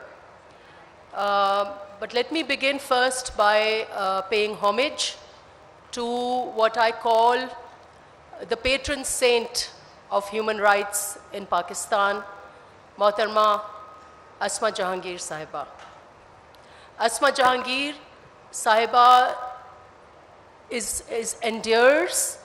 Her memory is with us. She's alive because she was the strongest, the most independent, and what I value the most was the most irreverent and the most defiant voice, who stood tall, who was independent, and who had no constraints. She stood up for what was right, and she spoke truth to power.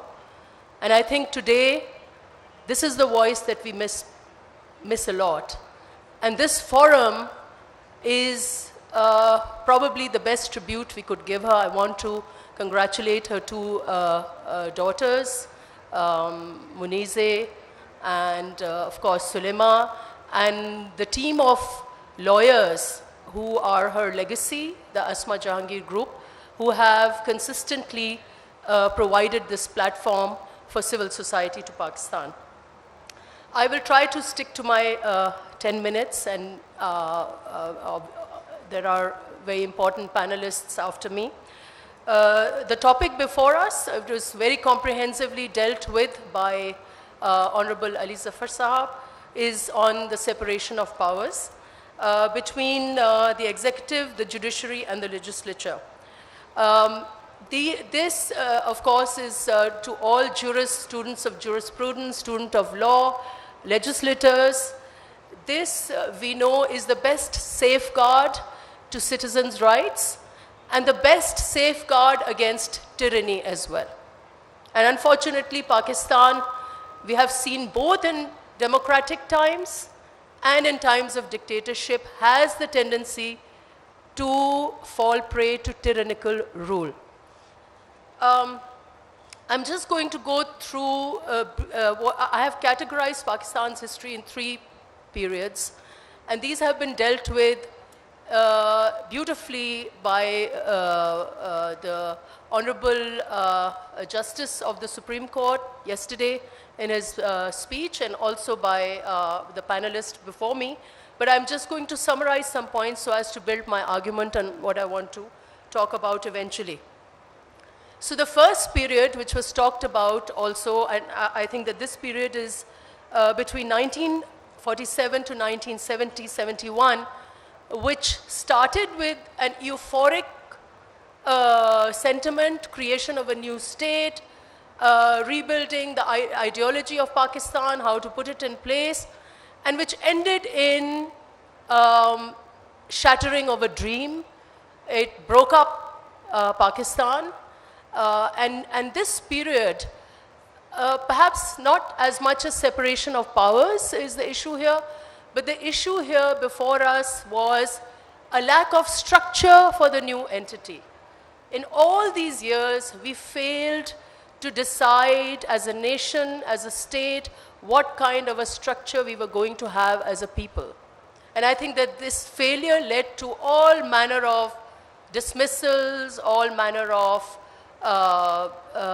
crises, all kind of turbulence, tumultuous, and it eventually led to the separation of the fall of Dhaka, the Sukut-e-Dhaka phase. The second phase was from 1971 to 2007. And there we did have a structure, and this structure was the great 1973 Constitution, and I'm proud to be a worker of a leader who was the architect of that 1973 Constitution. However, this phase was, if not as tumultuous as the first phase, had its share of tragedies for Pakistan. And this, perhaps, maybe the jurists here, the students of jurisprudence, scholars will, perhaps historians will summarize that why, despite a constitution, 1973 Constitution, we had frequent abrogations of the Constitution, we had repeated attacks to the civilian supremacy, we had even assassinations of the leaders who struggled for the Constitution and the constitutional rule. I would just say that perhaps it was the lack of reconciliation for or respect for the civilian rule in Pakistan, and the extraordinarily strong judicial, military nexus or structure perhaps was not able to reconcile people's power, and that led to these frequent abrogations. So this period was marked by confrontations. The common thread, and here I will want to implicate Pakistan's judiciary. I'm not sure if I should do it as an institution. I'm not sure if I should do what the Justice Faiz Issa said, let's blame the individuals and get away with it. Let's talk about Justice Munir and Justice Anwarul Haq and get away with it. I'm not sure if I want to even get into this debate, but the fact is that in this period, starting from 1947 right up to 2007, when we've had military rules and frequent dismissals and states of emergency, states of exception, how do we explain that the consistent thread in all these abrogations of the constitutions, dismissals, states of exceptions, extra-constitutional rules, was that our judiciary, in all manners, in all inventions, whether it was the doctrine of necessity, whether it was the provincial constitutional order, in all its manners, it rationalized, it normalized extra-constitutional steps throughout.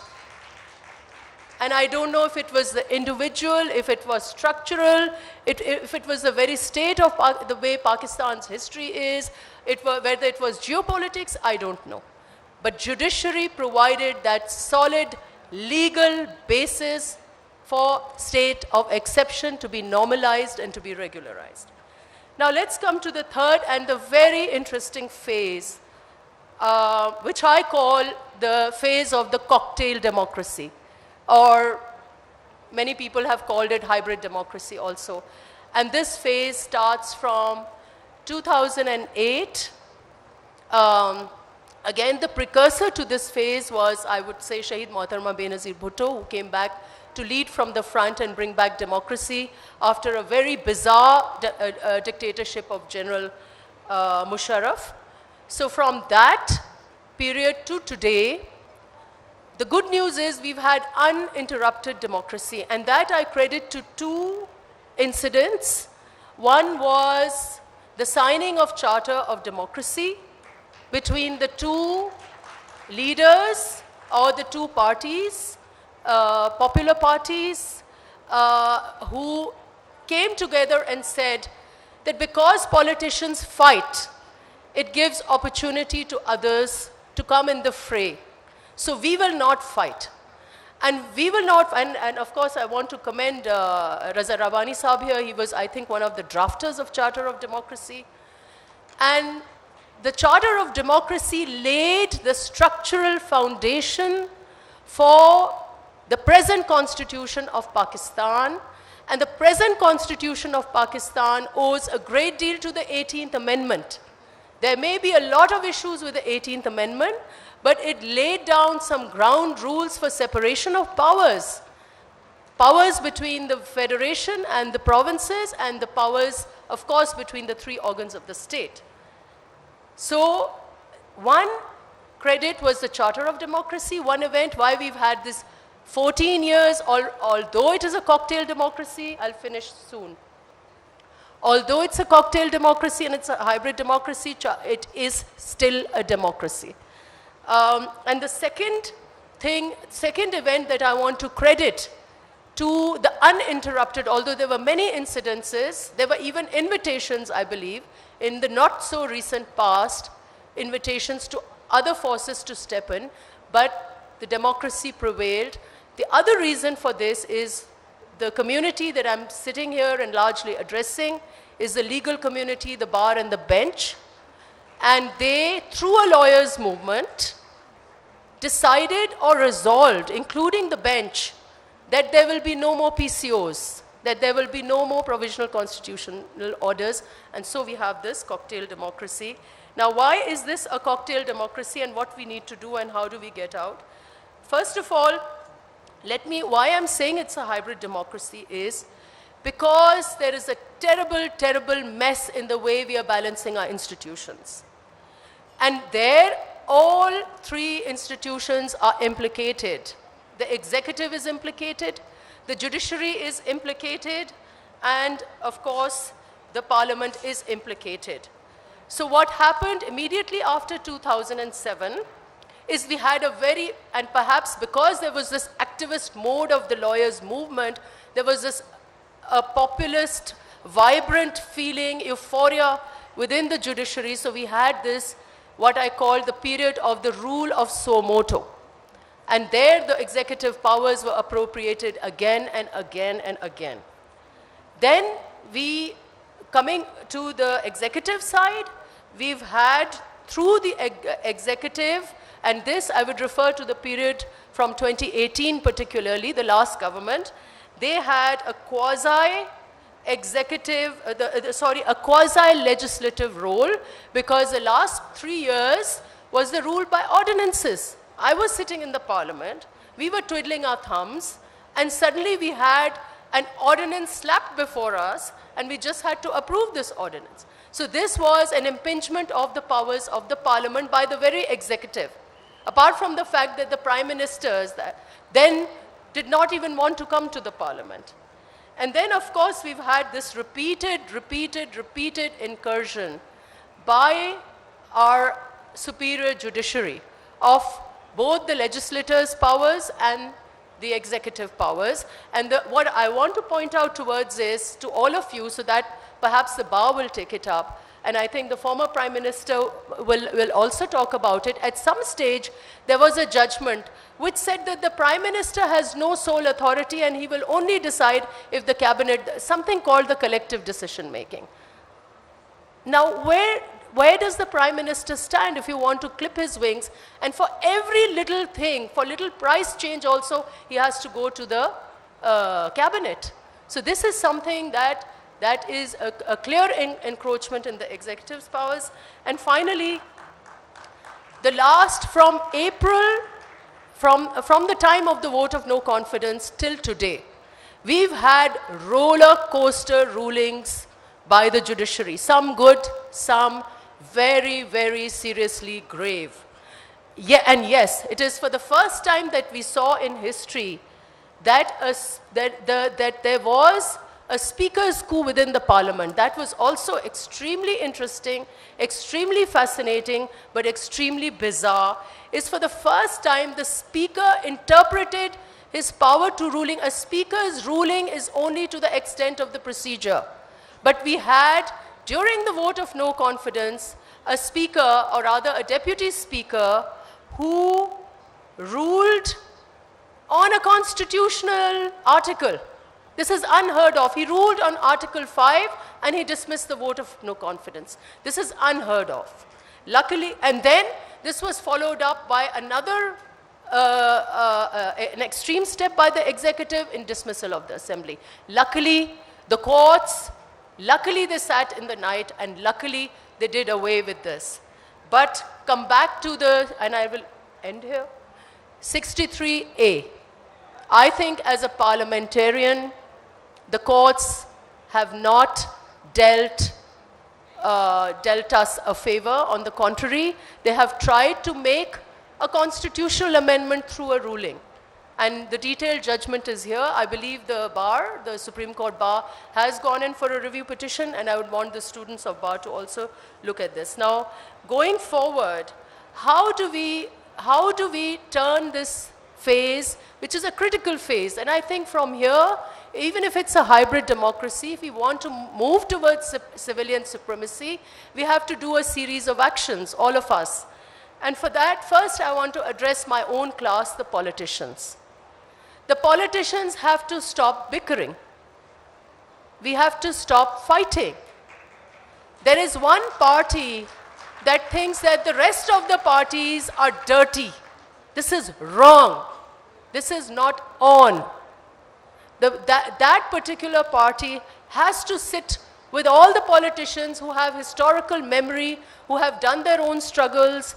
They may have made mistakes, but this particular party needs to decide which side is it on. Is it a part or a product of the hybrid system? Or does it want to be a part of a democratic culture in Pakistan?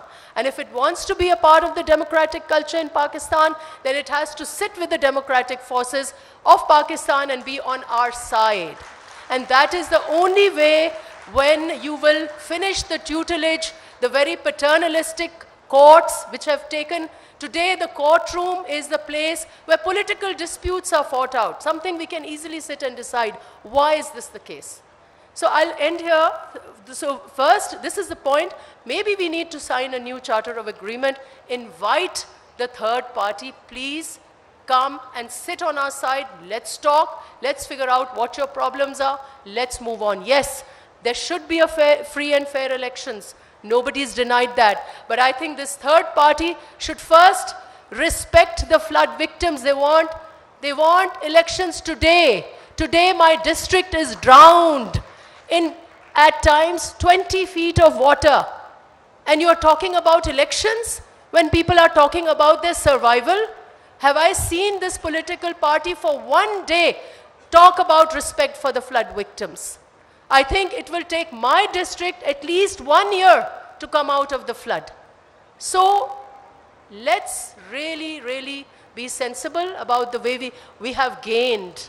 And let's now consolidate our gains and do not allow, when your military is saying we don't want any interfere, we don't want to come into politics anymore, let's place them there. And let's put the judiciary also on the spot for their incursions. For us, we political forces have to put our house in order. Thank you.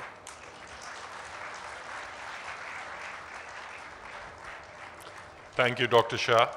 Our next speaker has held many positions and posts, but I think the accolade he'd most like to be remembered by is the father of the 18th Amendment. Can I invite Mr. Raza Rabbani to share his thoughts?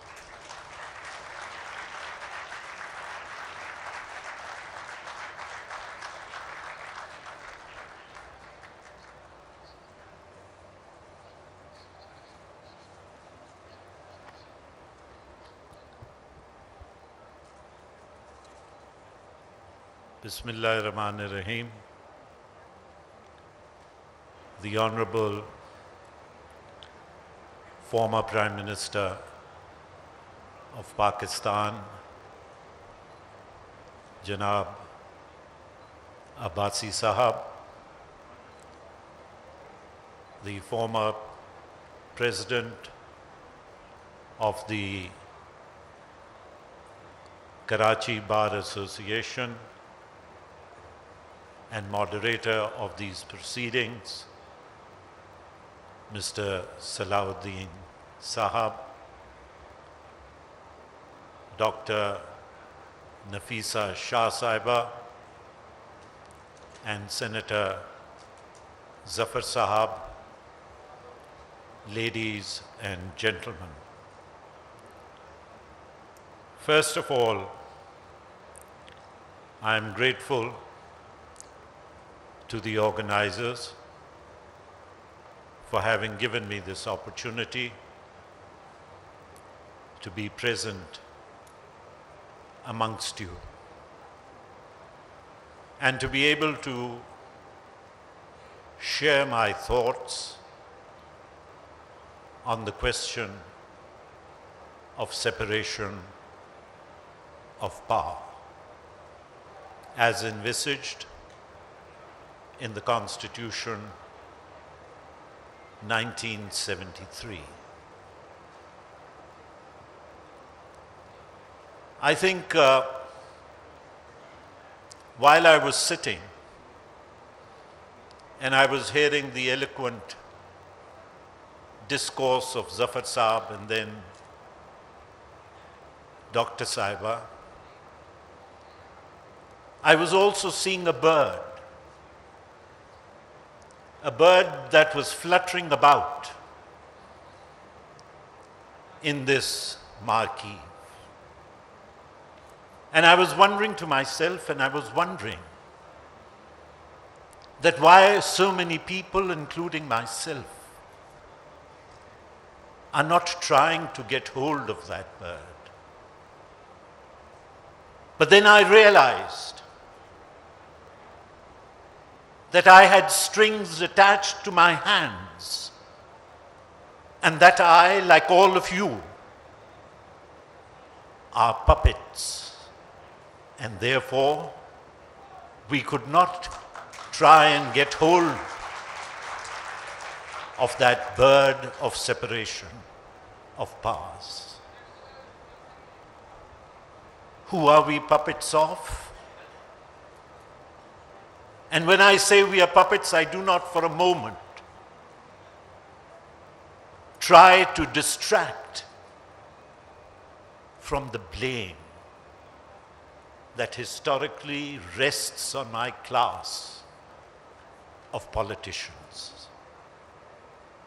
But when I say that, then I believe that all of the stakeholders must have the moral courage to stand up and say that they were wrong. And where does this start from? It starts from, ladies and gentlemen, according to me, from 1947. And what happened in 1947 was that the dream of Quaid-e-Azam Muhammad Ali Jinnah for Pakistan, which was to be a welfare state, which was to be a progressive state, which was to be a federal state, which was to be a parliamentary democracy, that dream of his was changed And Pakistan became a garrison state. Pakistan became a national security state.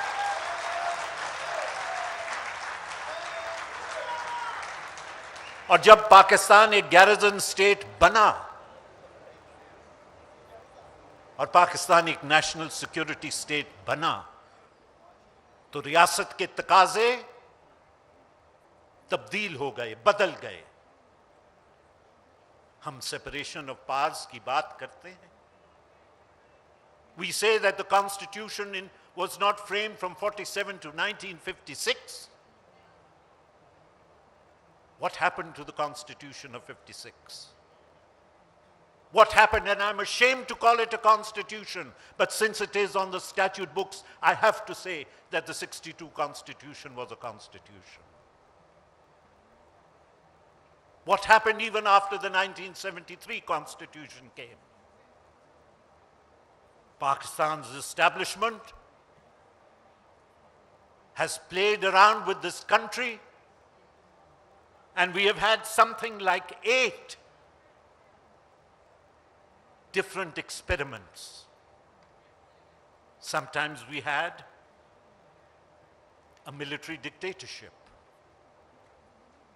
Sometimes we had one unit and parity.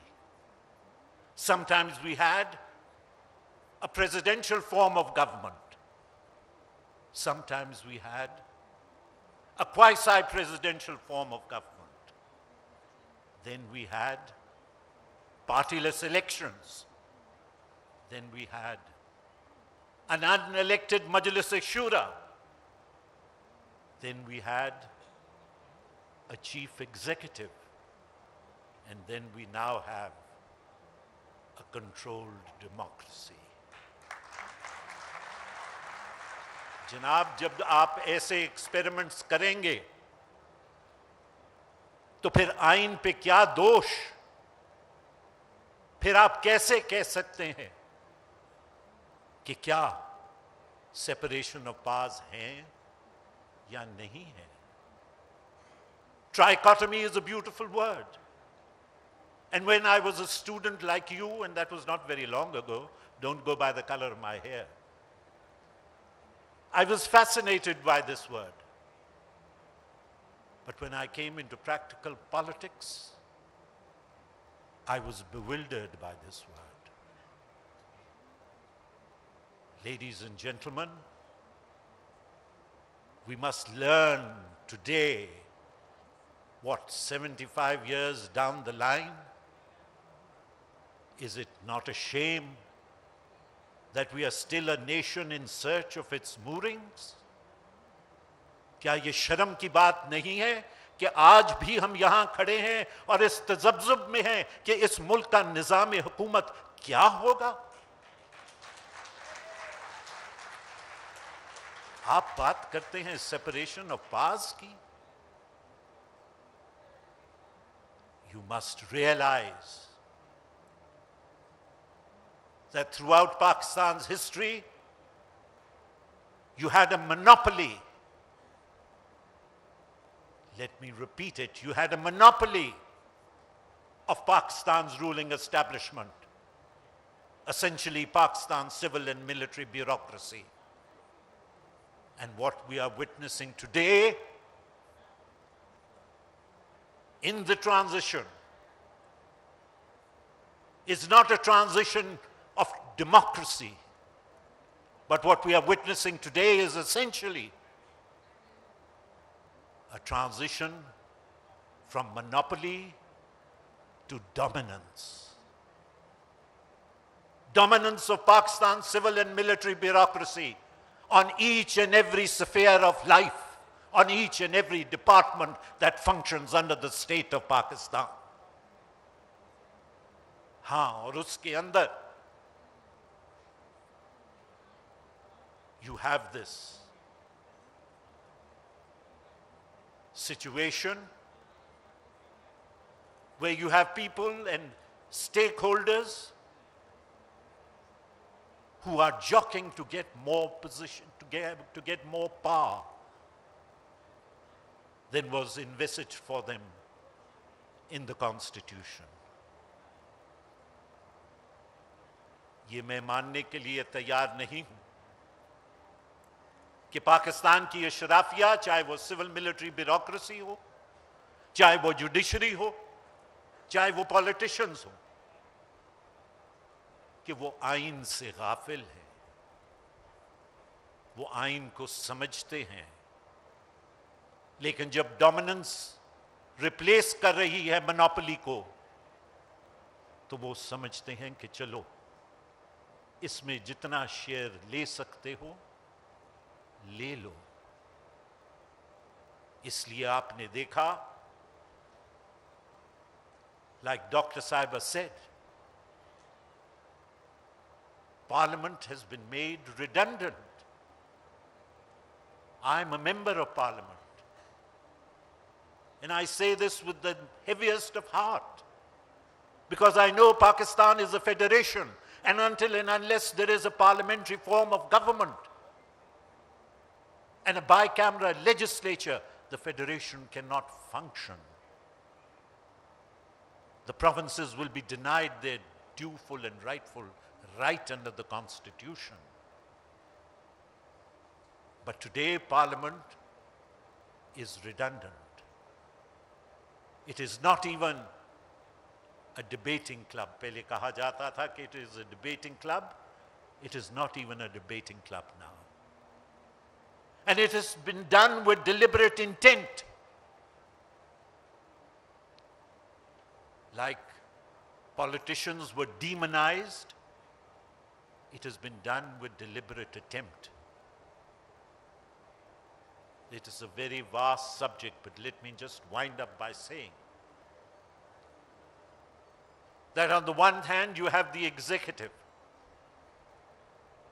which has taken away the powers of Parliament in terms of legislation. We have had legislation through ordinances, one ordinance following another. Respect for Parliament has been to the extent that if a House of Parliament has disapproved an ordinance, it has been repromulgated by the President. You've had a President who, without applying his mind, has gone on to make Article 89 a factory tool, a factory machine. And then, and I'm just winding up, Salahuddin, and then what to talk about the judiciary. The doctrine of reading in, which has now newly been introduced, which tantamounts to rewriting the Constitution. Yes, if an unconstitutional act has been performed by a functionary of Parliament, the courts can look into it. But the sanctity of Article 69 of the Constitution has been thrown to the winds. We have had orders which have dictated the timetable of the Parliament and of the provincial assemblies.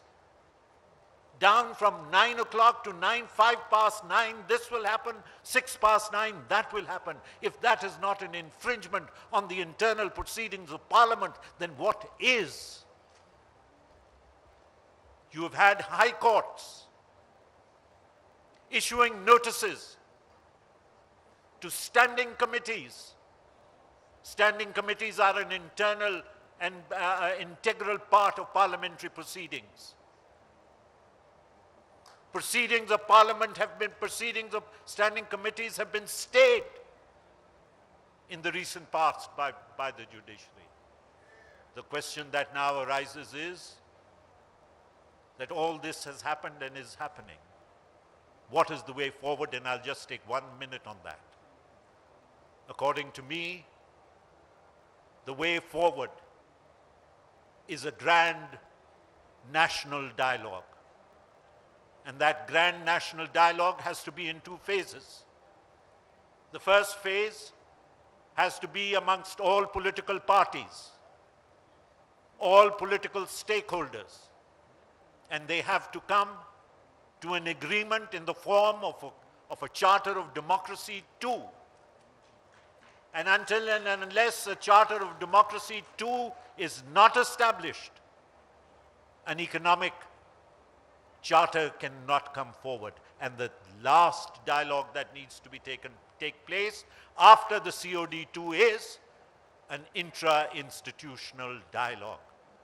A dialogue between the executive, a dialogue between the judiciary, and a dialogue between parliament. I apologize for having consumed so much time. Thank you so much.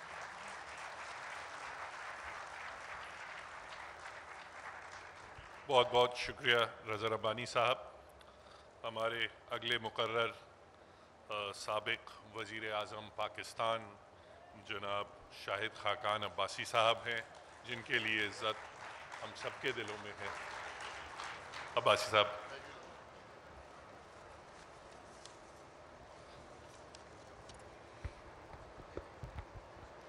बिस्मिल्लाहिर्रहमानिर्रहीम। Doctor Nafisa Shah, Mr. Raza Rabbani, Mr. Ali Zafar, Mr. Salahuddin, distinguished ladies and gentlemen, it's a privilege to be here and to be part of this effort which is made every year and which provides an opportunity for many of us to speak independently and very candidly. The Constitution of Pakistan is an explicit constitution. It provides for procedures, it provides for modalities. It is a constitution in detail. And it also provides for the separation of the three branches of governance: the executive, the parliament, and the judiciary. It's a vast subject. I really have nothing to add on the technicalities of what my other colleagues here have added. But the reality remains, the reality of Pakistan remains, that what are the powers that these three institutions share? Because the real power lies somewhere else, unfortunately. So we can talk about the separation of powers all day. It will remain an academic exercise. The Constitution defines the areas for all three to operate, but there are vast gray areas also, and as a result, there's an inherent conflict, which is perhaps natural, but the way we have resolved those conflicts need to be looked at. Whether we call it judicial activism or the executive assertion or the supremacy of parliament, these conflicts remain and they need to be resolved.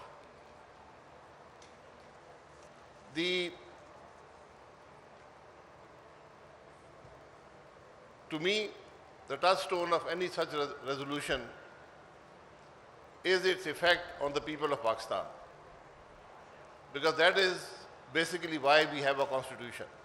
That is the purpose of the constitution, to protect the rights of the people of Pakistan. We have a 75-year history of constitutions and the effort to resolve these conflicts. We just had a small debate that should we talk about judges, judgments, or the institution? I say we need to talk about all three, because all three are to blame. Let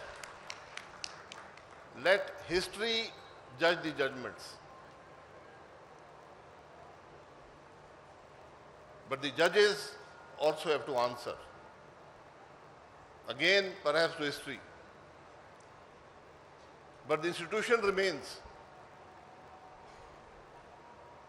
The institution, if nothing else, if it cannot rectify the mistakes, it should perhaps express some level of remorse. It should at least say that what was done was wrong. My purpose here is not to assign blame, but the purpose here is that today we have a serious crisis in the country. It's a crisis which is unprecedented, which is perhaps existential. And we all these organs of state have to play their role. They cannot abdicate the responsibility to the other. The Parliament, the executive and the judiciary are equally to blame for whatever has happened. But I always assign perhaps a greater proportion of the blame to the judiciary, because it failed to protect the sanctity of the ballot. Because when the elections were being stolen, when the sanctity of the ballot was being violated, there was only one institution which could protect it, which was the judiciary. If the Parliament is not representative, then the executive leadership drawn from that Parliament is also not representative. Then the laws made by that Parliament, which are then questioned or arbitrated by the judiciary, are also not representative. So we have a long history. I can quote. There's a lot of anecdotal evidence which are great examples of our failures. All three organs. The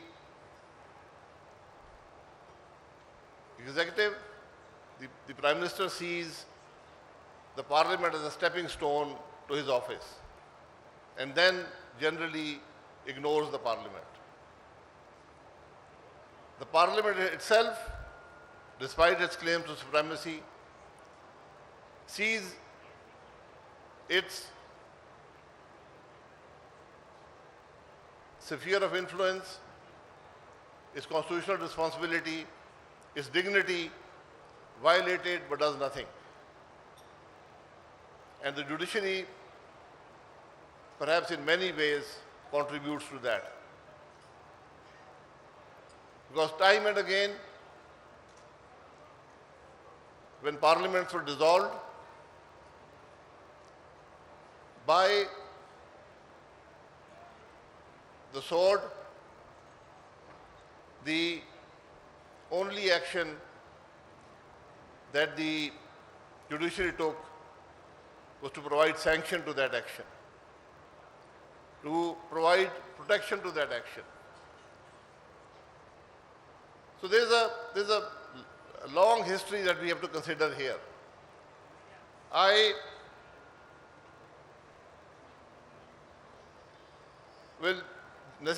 didn't really want to talk about this, but I think there are a few things that we need to consider. And again, it all comes back to the institution itself. And it's the institution of the judiciary. Parliaments have a life of 5 years. Executive, on the average, half that much. But the judiciary stays. They stay till 65, the judges stay till 65. The institution is never dissolved, hopefully. So, when we look at the judgments, Zulfikar Ali Bhutto was hanged. History has rejected those decisions made by the courts, that decision made by the courts. But has the court ever expressed remorse on what happened to Zulfikar Ali Bhutto?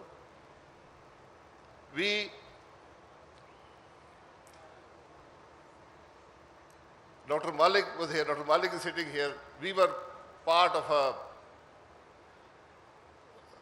a very extensive arbitration process on a major issue in Pakistan, which came only because the Supreme Court did not perhaps understand where its powers lay or what its jurisdiction was. And as a result, Pakistan had to pay a price of $6 billion. Has there ever been remorse about that judgment? We have the executive, and perhaps now the parliament has found a solution to that issue. But it will be an issue that will be very divisive in the future, which will affect greatly the economy of this country. Who blame is not enough. Who do we go to perhaps rectify these situations that they don't happen in the future? In July 2017, a government which was performing to a reasonable level was dissolved because the Supreme Court became a trial court and decided to de-seat the Prime Minister because he had not taken money that came from a director's fees and which the Supreme Court in its wisdom declared an asset. What are the effects of these judgments? That is the question today. Can these judgments be quoted in the future? Are these judgments beneficial for the people of Pakistan? I'm not a lawyer, but I've been around in Parliament for a few years. And to me, the touchstone of any judgment, the natural arbiter of conflict or a gray area is common sense. Do the judgments of our courts reflect common sense? That's a question that the institution needs to ask itself, so that we do not repeat these mistakes in the future. Today, the highest court in the country is considering the amendments to the NAB ordinance. It's a court which enjoys suo motu powers and has in the past exercised those powers. The NAB ordinance has a history to it. It has a 23-year-old history of what and how and when that ordinance was used. Is the Supreme Court unaware of that? What is the effect of the NAB on the people of Pakistan, on the country of Pakistan? Is the Supreme Court unaware of that? There's a very simple solution to this whole issue. And I can tell you from being in government, from being in opposition, that until the institution of NAB is there, Pakistan cannot function. Because the executive is paralyzed. One of the organs of state is paralyzed.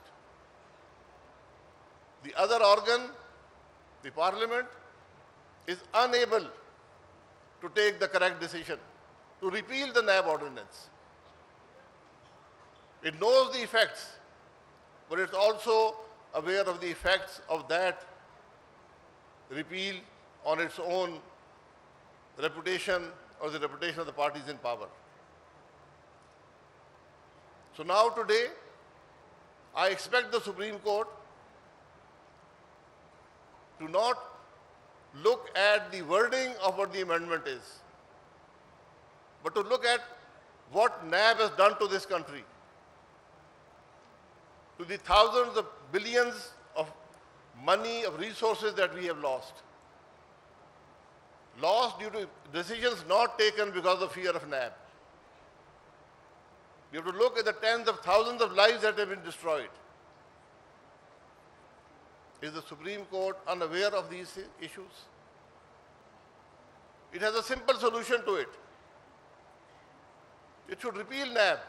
There are other statutes in place which provide accountability, if we want to do accountability. We are a people that are deceiving ourselves. Do we want accountability? Accountability has one simple principle. I have money, I have expenditure. Where did that money come from? Can I justify my lifestyle? Have I paid taxes on the money I've spent? One simple principle. I assure you, the parliament will be emptied. The benches will be emptied. Other institutions will be emptied. None of us are not guilty of this sin. Unfortunately, and we are unaware and we are unable. That's the reality of the issue today. Neither the parliament, neither the executive, neither the judiciary are able to address the reality, the real cause of issues. We look at the wordings, we look at the superficiality of these issues, and we try to fix that. I have heard some leaders in all of these institutions talk about legacy. You don't create legacies. You let your actions speak for themselves and let history judge you. That is a legacy. You don't create a legacy by inspecting hospitals, by undermining the functioning of the executive. My dear friend Iftikhar Gilani Sahab, he always had this huge debate that he carried on for years on whether the Supreme Court can overturn a constitutional amendment. And I think the answer still remains unclear to me at least. Perhaps it can, perhaps it cannot. But whatever action the judiciary takes if it undermines the parliament or the executive, it undermines the people of Pakistan. It affects the people of Pakistan. So let the judges be cognizant. They carry great responsibility.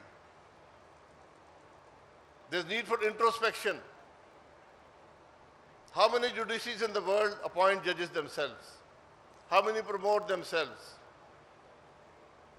What are the powers of the Chief Justice? Does he have to get there by seniority?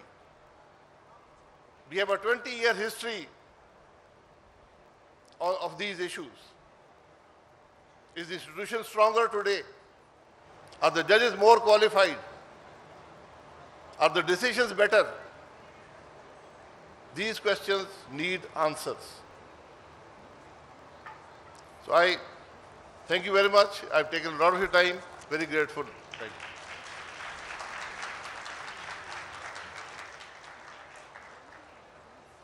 Thank you, Abbasi Saab. I'm told by the organizers that we've run considerably over time, so we will not be able to take questions from the audience. But before wrapping up the proceedings, if we can resolve if we can make some resolutions arising. I've taken the liberty of jotting down and trying to synthesize the thoughts of all the speakers today. And if I may present it to the panelists, and if with their agreement, perhaps we can adopt it, or if there are any amendments they might wish to suggest. Number one, that judges cannot overwrite or rewrite the Constitution on pretext of interpretation of the Constitution or otherwise. Number two, the legislature must own its independent legislative responsibility, and it cannot let go of its responsibility to hold the executive accountable. And thirdly, that governments must realize their power and their role as elected representatives of people and not abdicate their powers in favor of unelected institutions. Thank you. With that, we will wind up.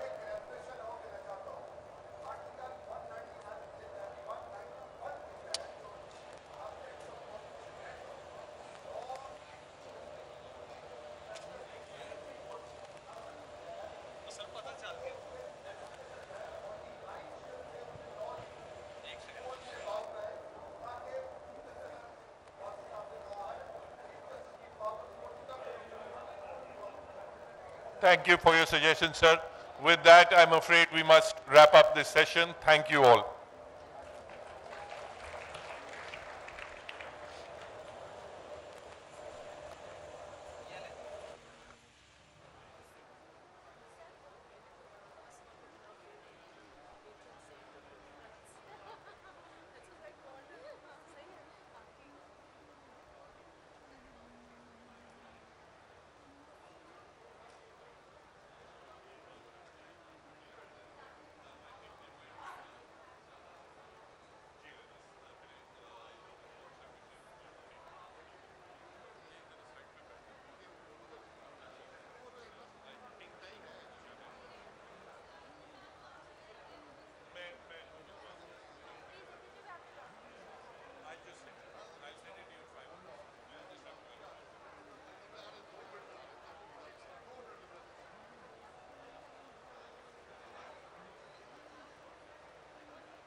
This is a request to please take your seats so that we can start the next session.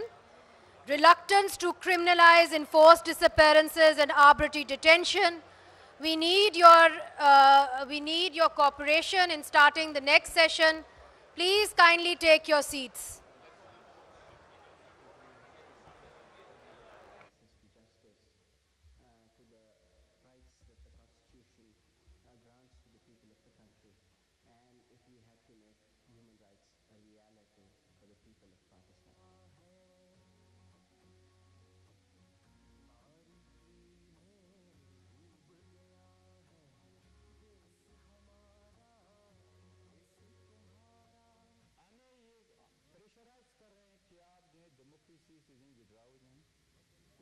खुद से withdraw हो जाएं, आप जो है अपने नज़रियात से withdraw हो जाएं, आप जो है जो गैर जमहूरी क़ुव्वतें हैं वो जिस पे आप तनकीद करते हैं इस पे खामोशी इख्तियार कर लें, आइन की बात छोड़ दे, पार्लियामेंट की बालादस्ती की बात छोड़ दे, जो हम करते हैं वो सब पे आप आंखें बंद कर लें।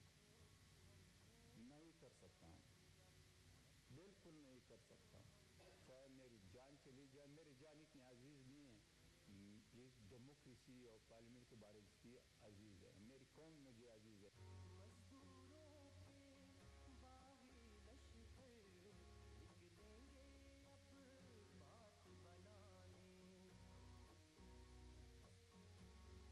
इस खामोश मार्शल लॉ को सहते सहते तमाम पार्टी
दरख्वास्त है कि आप नशिस्तों पे तशरीफ़ रखें और अगले सेशन के लिए हम अपने मेहमानों को बुलाएं।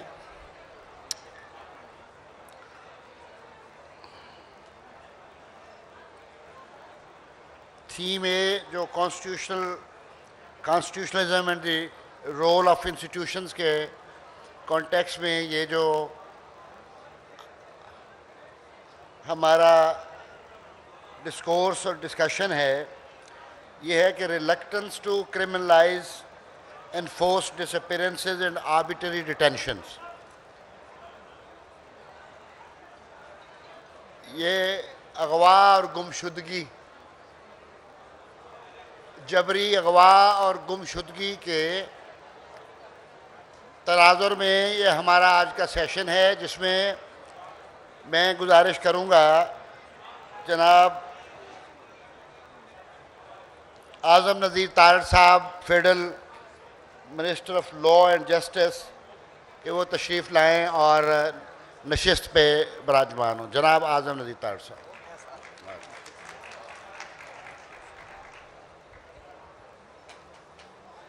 हमारे दूसरे मोअज़्ज़ज़ मेहमान हैं जनाब अख्तर जान मैंगल साहब।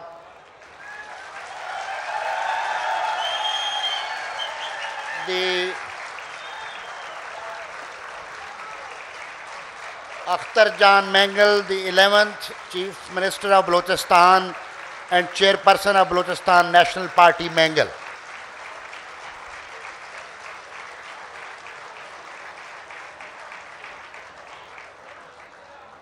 We welcome Mr. Akhtar Jan Mangal.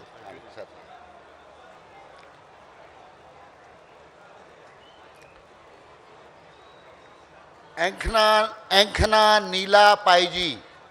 Ankhana Neela Paiji, member of the United Nations Working Group on Enforced or Involuntary Disappearances. मैं रिक्वेस्ट करूंगा कि काइंडली टेक योर सीट।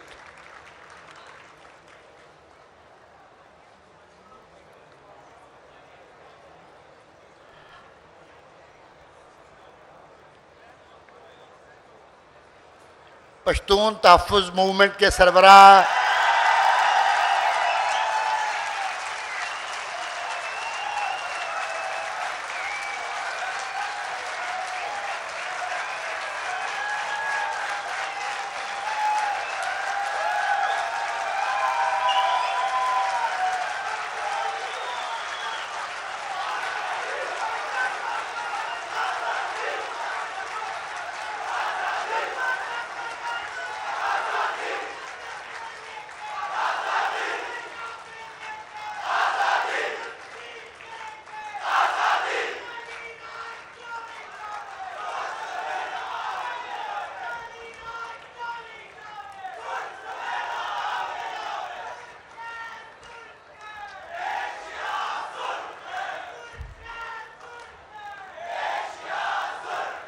ये नारा इधर से मैं लगाता हूं। हेलो, आवाज सुने दोस्तों साथियों, ये इधर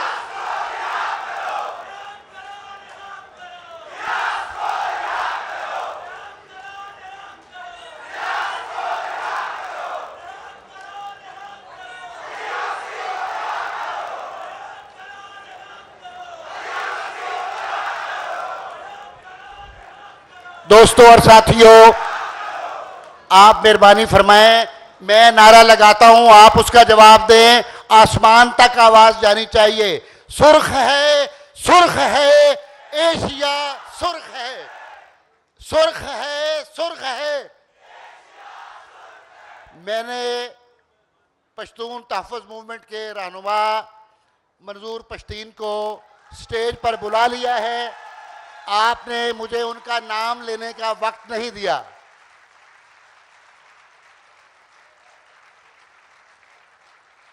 दूसरी मेरी गुजारिश है, जनाब शेर मोहम्मद साहब, farmer member Pakistan bar council, president Peshawar high court Mingora seat, और हमारे पुराने कॉमरेड साथी, फिर इनके लिए एक नारा, सुर्ख है, सुर्ख है, सुर्ख है, सुर्ख है। आवाज अभी आपकी उस तरह आ ही नहीं रही, पहले तो बड़ी आ रही थी। सुर्ख है, सुर्ख है, सुर्ख है, सुर्ख है। Thank you very much. इसके बाद मैं दावत देता हूं जनाब शब्बीर हुसैन गिज्ञानी साहब, senior lawyer of the Peshawar high court, के वो स्टेज पर तशरीफ लाएं। जनाब शब्बीर हुसैन गिज्ञानी साहब। आखिरी मेहमान जनाब समी Deen Baloch, human rights activist. Sammi Deen Baloch, human rights activist and daughter of missing person Sammi Deen Bloch.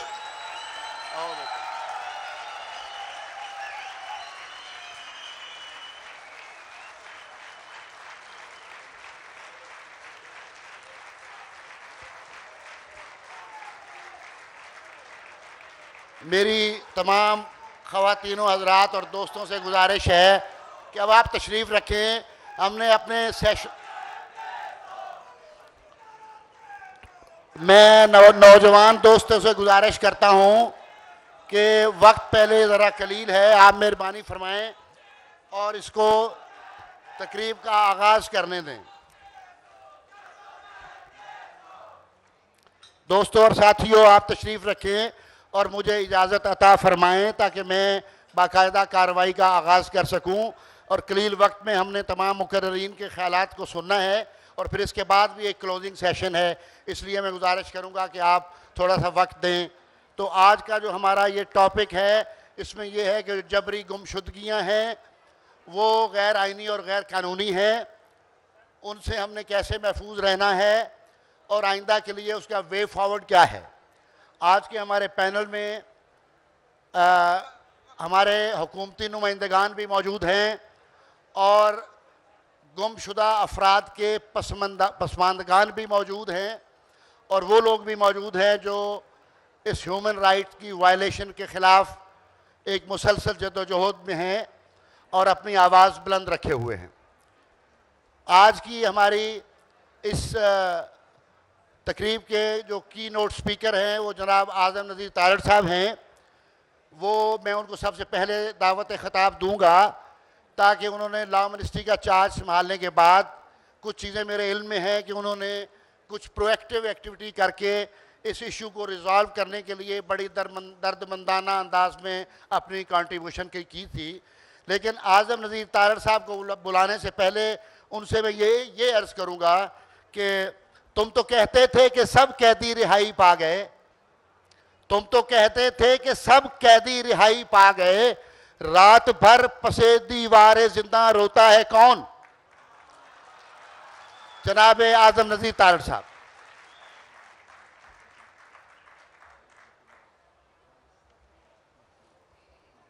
अस्सलाम वालेकुम जी। मुनीज़े अगर हमारे इंटरप्रेटर्स हैं तो मैंने पिछले सेशन में ऑडियंस का इंटरेस्ट देखते हुए साकी साहब की तकलीद करना चाहूँगा। टॉपिक ऐसा है कि ये हमारा मुकामी मसला है और ये मुकामी ज़ुबान में हो तो ज़्यादा बेहतर कन्वे हो जाएगा।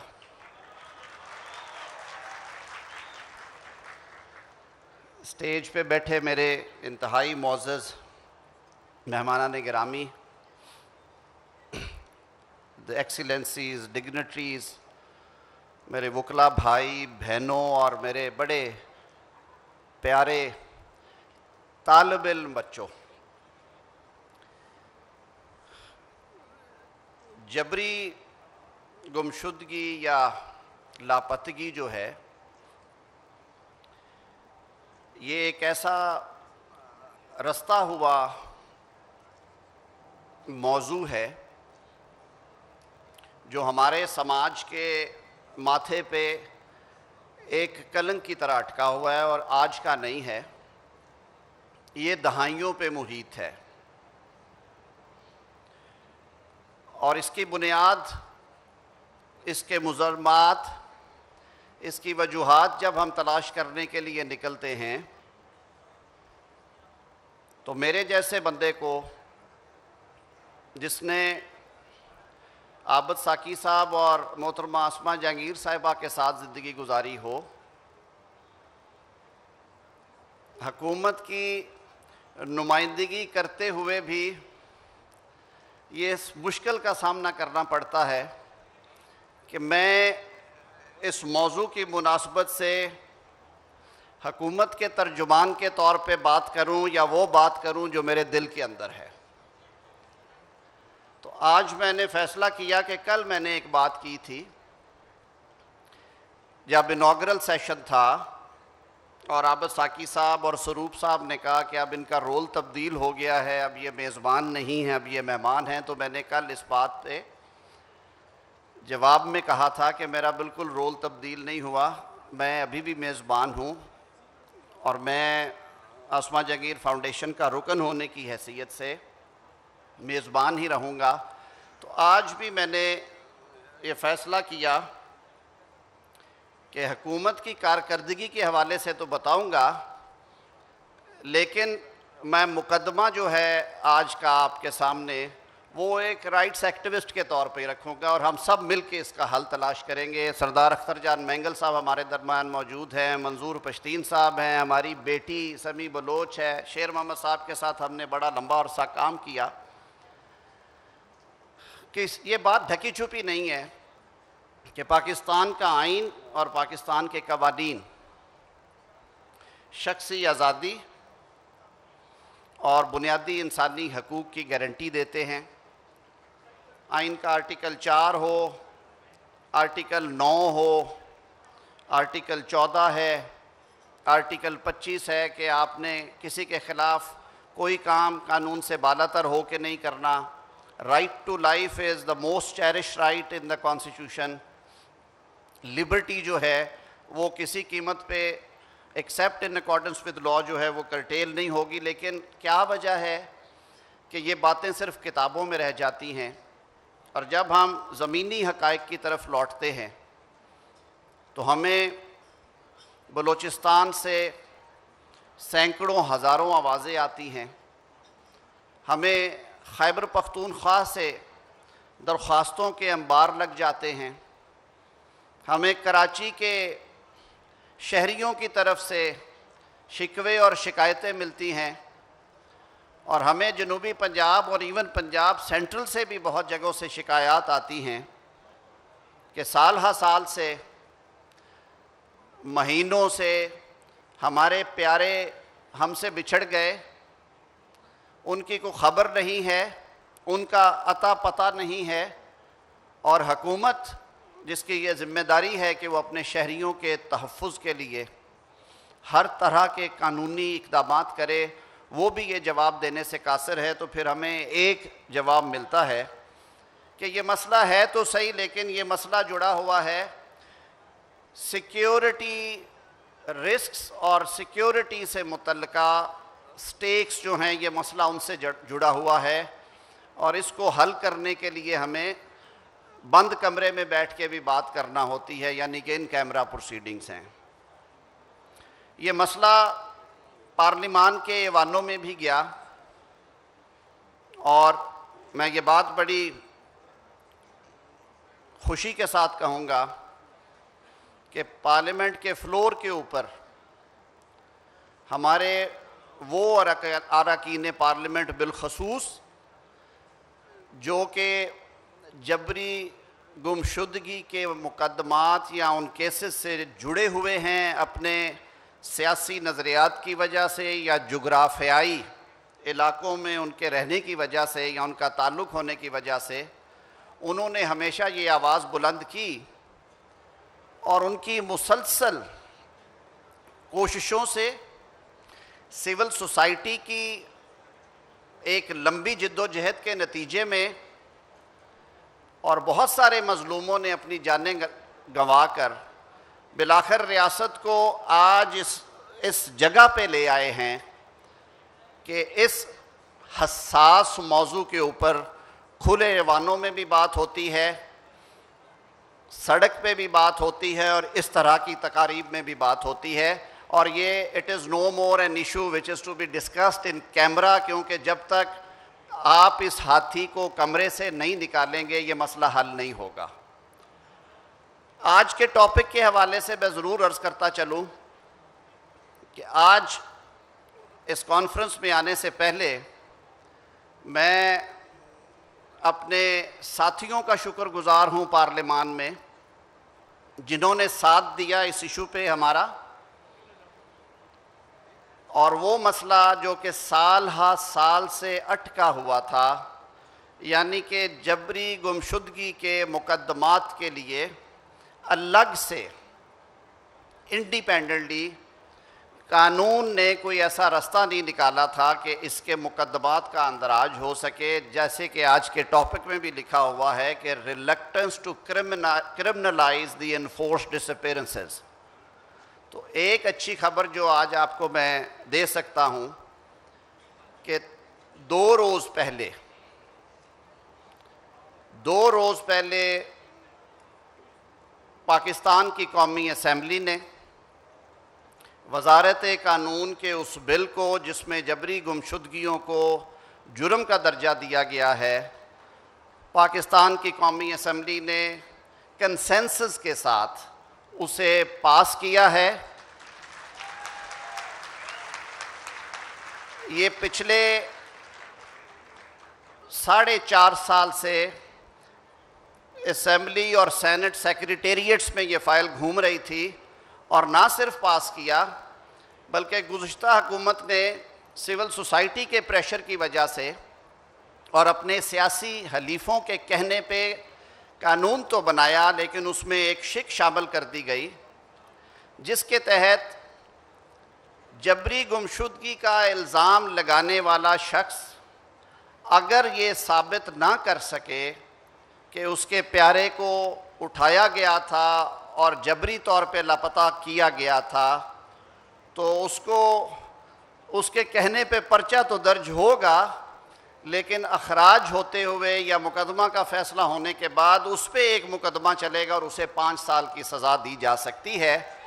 थैंक्स टू, मैं शुक्रगुज़ार हूँ पार्लिमान में अपने उन रोशन दिमाग साथियों का जिन्होंने कभी भी इंसानी हकूक़ के ऊपर कॉम्प्रोमाइज़ नहीं किया, और सरदार अख्तर जान मैंगल साहब ने फ्लोर ऑफ द हाउस के ऊपर ये अमेंडमेंट पेश की कि इस प्रोविजन को डिलीट किया जाए, खारिज किया जाए इस बिल में से, और हुकूमत पाकिस्तान ने सरदार अख्तर मैंगल साहब, मोहसिन दावड़ साहब, MQM पाकिस्तान और जमीयत उलमा इस्लाम के तहफ़्फ़ुज़ात जो कि उन्होंने फ्लोर ऑफ हाउस पे डिबेट में दिए और बाकी जमातों ने उसको सपोर्ट किया, बिल पास कर दिया गया, लेकिन वो शिक ख़त्म करने के बाद।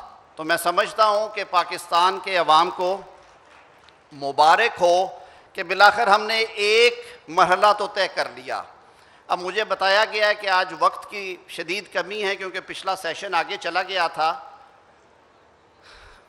क्विकली आपको ये बताते चले कि जब ये हुकूमत कायम हुई तो वज़ीर आज़म पाकिस्तान मियाँ शहबाज शरीफ ने काबीना में इस मसले के ऊपर एक खुली डिबेट करवाई और काबीना ने यह तय किया कि इस मसले के हल के लिए ये ज़िम्मेदारी काबीना ले और तमाम कोलिशन पार्टीज़ के एक एक वज़ीर के ऊपर मुश्तमिल 7 रुकनी जो कैबिनेट कमेटी है वो जून में तश्कील दी गई और उसे 4 माह का टाइम दिया गया कि आप इन 4 महीनों के अंदर इस इशू के ऊपर डिलिबरेट करेंगे, जो मुतासरा लोग हैं और तंजीमें हैं उनसे राब्ता करेंगे, सरकार के जो महकमे और इदारे हैं उनसे बात करेंगे, सिक्योरिटी एजेंसी से बात करेंगे और फिर आप हमें सिफारिशात पेश करेंगे। तो 7 रुकनी कमेटी ने पिछले 12 हफ्तों में 12 नहीं तो 8 मीटिंग ज़रूर की हैं। हमारी ये प्रायोरिटी रही है कि हम उसमें हर हफ्ते मिलते हैं और 3 से 4 घंटे बैठते हैं। हमने मुल्क भर से जो तंजीमें हैं उनसे बात की, हमने सरकारी इदारों से बात की, यहाँ तक कि सेनेटर कामरान मुर्तज़ा साहब बैठे हुए हैं। कैबिनेट कमेटी खुद चल के क्वेटा गई और अपनी बच्ची समी बलोच के पास हमने इनके धरने में जाके मुज़ाकरात किए और इन राइटिंग इनसे वहाँ पे ये तय हुआ कि इंशाअल्लाह उल अज़ीज़ आपके मुतालबात जो हैं वो ना सिर्फ हुकूमत पाकिस्तान तक पहुँचाए जाएंगे बल्कि उसके लिए अमली इक़दामात किए जाएंगे। मुदस्सर नारू की फैमिली से अलग, आमना मसूद जंजुआ साहिबा से अलग, और जो कॉम्पोजिशन है उस कमेटी की उसकी ज़िम्मेदारी मुझे सौंपी गई कि कन्वीन मैंने करनी है, लेकिन उसमें वज़ीर दाखिला राना सनाउल्लाह, अख्तर जान मैंगल साहब के नुमाइंदे आगा हसन जान साहब हैं हमारे पास कमेटी में, MQM की तरफ से फैसल साहब ज़वारी साहब हैं, पीपल्स पार्टी की नुमाइंदगी शाजिया मरी साहिबा करती हैं, JUIF की तरफ से असद महमूद साहब हैं, बलूचिस्तान अवामी पार्टी की तरफ से इसरार तरीन साहब हैं उस कमेटी में, नेशनल अवामी पार्टी में स्पेशल इन्वाइटी के तौर पे हमने हैदर होती साहब को उसमें दावत दे रखी है। बिलाशुबा ये एक मुश्किल टास्क है, लेकिन मैं मामले की संगीनी को सामने रखते हुए आपसे इजाज़त लेने से पहले ये ज़रूर कहूँगा कि हुकूमत वक्त की प्रायोरिटी को अगर आप प्रायोरिटाइज़ करें, ताहिर बजिंजो साहब ने सर उसमें बड़ी अच्छी हमें तजावीज़ दी हैं आके, डॉक्टर साहब सेनेटर ताहिर बजिंजो, फ़रतुल्लाह बाबर साहब के साथ हमने सेशन किया, उन्होंने बड़ा वक्त गुजारा है, बहुत एफ़र्ट की है, हामिद मीर साहब ने हमें ज्वाइन किया था, उनसे तजावीज़ ली गई। तो हमने ये जो अपनी सिफारिशात है अब उनको तरतीब देने का मरहला शुरू कर दिया है। मुझे उम्मीद है कि हम नवंबर के वस्त तक इंशाअल्लाह उल अज़ीज़ काबीना में अपनी तजावीज़ ले जाएंगे और उसके साथ ही जो ये बिल मंजूर किया है सेनेट ऑफ पाकिस्तान ने और कौमी असम्बली ने, वो एक दफ़ा जॉइंट सिटिंग में जाना है। जो एक तरमीम परसों हमने की है उसको रेक्टिफाई करने के लिए, वो भी आइंदा हफ्ते में इंशाअल्लाह उल अज़ीज़ हो जाएगा। तो मैं गुफ्तगू को समेटते हुए अपने दीगर मुकर्रीन को वक्त देना चाहूँगा इस अज़म और इस वादे के साथ कि इस मामले की संगीनी और बारीकी के बावजूद हुकूमत वक्त का ये पुख्ता इरादा और रिज़ॉल्व है कि हमने इस मसले के हल के लिए कानूनी और अमली इक़दामात करने हैं, और मैं ये यकीन रखता हूँ कि आने वाले हफ्तों और महीनों में आपको इंशाअल्लाह उल अज़ीज़ फ़र्क ज़रूर नज़र आएगा। बहुत शुक्रिया। Thank you very much Tahir साहब, आपने नई कानून साजी के बारे में भी बताया और अपने अज़्म और वादे का भी इजहार किया है। हम आपका इंतज़ार करेंगे और उसमें अगर कमी बेशी हुई तो आपको इसी हाल में बुला के आपकी अकाउंटेबिलिटी करेंगे। Thank you very much, thank you very much. अब मैं गुजारिश करूँगा Samideen Baloch, human rights activist and daughter of a missing person, कि वो आएँ अपने ख्यालात का इजहार करें। मोहतरमा समीदीन बलोच साहिबा।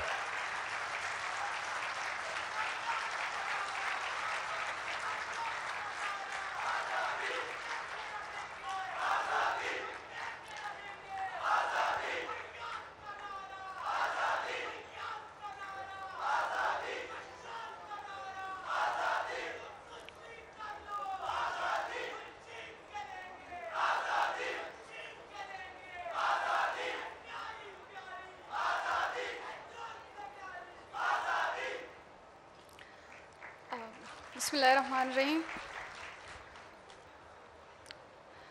सबसे पहले मैं आसमा जहांगीर फाउंडेशन का तहे दिल से शुक्रिया अदा करना चाहूँगी कि हमारी ज़िंदगी के बेशतर दिन प्रेस क्लबों के सामने, अदालतों में गुजर गए, लेकिन हमारा मसला पंजाब की सड़कों पर, लाहौर के होटलों में, इस्लामाबाद की गलियों में कभी आश्कार न हो सके। इसलिए मैं तहे दिल से शुक्रिया अदा करना चाहूँगी कि आज इस अवाम की अदालत में मुझे मौका दिया गया कि मैं उन बलूचिस्तान के तमाम गमज़दा माँओं, बहनों और बेटियों की नुमाइंदगी कर सकूं, जिनकी आवाज़ आज से पहले शायद ना पहुंचने के बराबर पहुंची है। आज जिस तरीके से आज़म नज़ीर तारक साहब ने सबसे पहले कहा कि जो जबरी गुमशुदगियों के हवाले से जो बिल पास हुई है, ये एक बहुत ही खुशाइंद बात है और हम लापता अफराद के लवाहिकीन इस इक़दाम को, इस कोशिशों को बहुत ज़्यादा अप्रिशिएट करते हैं। लेकिन इसमें मैं उन तमाम सियासी पार्टियों का, तमाम वकला, तमाम human rights activist, social activist, तमाम स्टूडेंट्स जिसने भी इस मसले के ख़िलाफ़ आवाज़ उठाया है, उन तमाम की एफ़र्ट्स के साथ साथ मैं उन तमाम लापता अफराद के लवाहिकीन, उन माँओं और बहनों को खराज अकीदत पेश करती हूँ कि उनकी जद्दोजहद के बदौलत आज ये बिल वापस बाजियाब हो गया।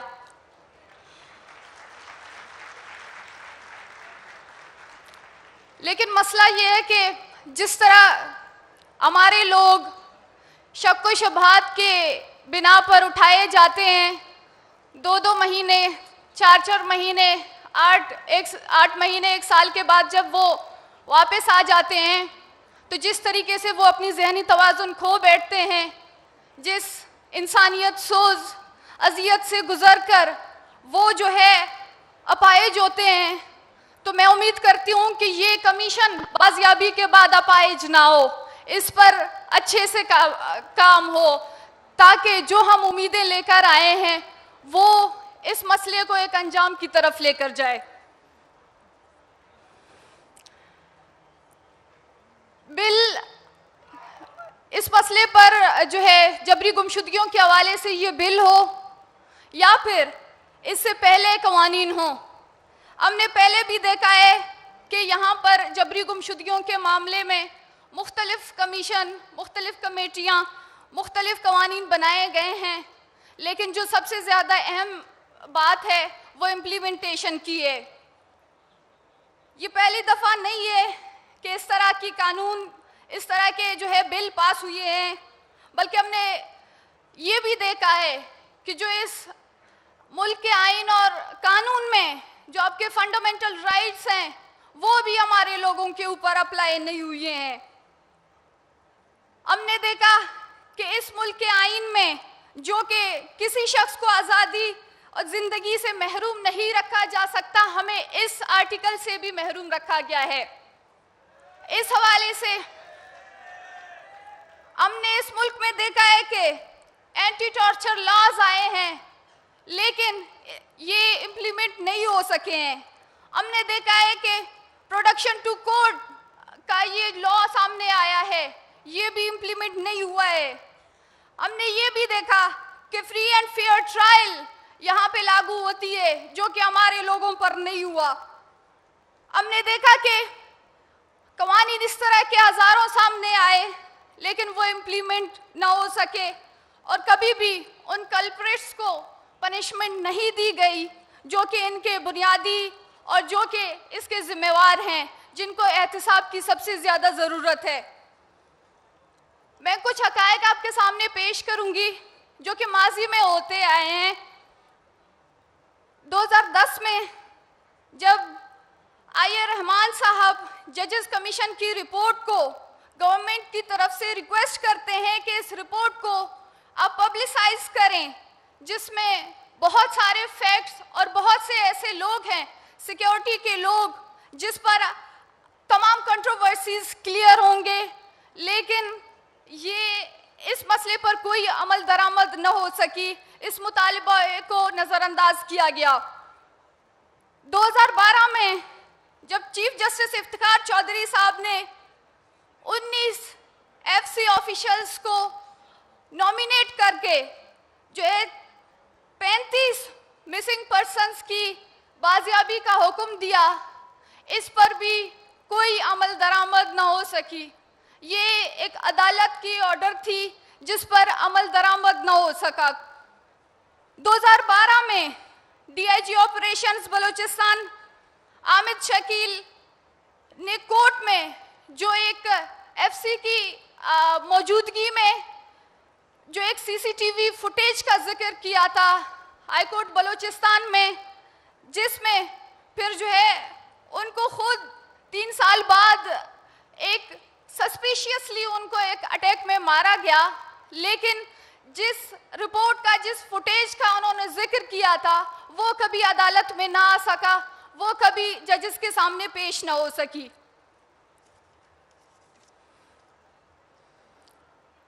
2010 में हमने देखा कि सुप्रीम कोर्ट के अहकामात, जिसमें चीफ जस्टिस इफ्तिखार चौधरी साहब ने उन मिसिंग पर्सन्स, उन जबरी तौर पर गुमशुदा अफराद के जो सरकारी मुलाजिम रहे हैं, जो जबरी तौर पर गुमशुदा हुए हैं, उनकी तनख्वाह को बहाल करने के लिए जो अहकामात दिए थे, वो भी कभी उन पर कोई अमल दरामद सामने नहीं आई।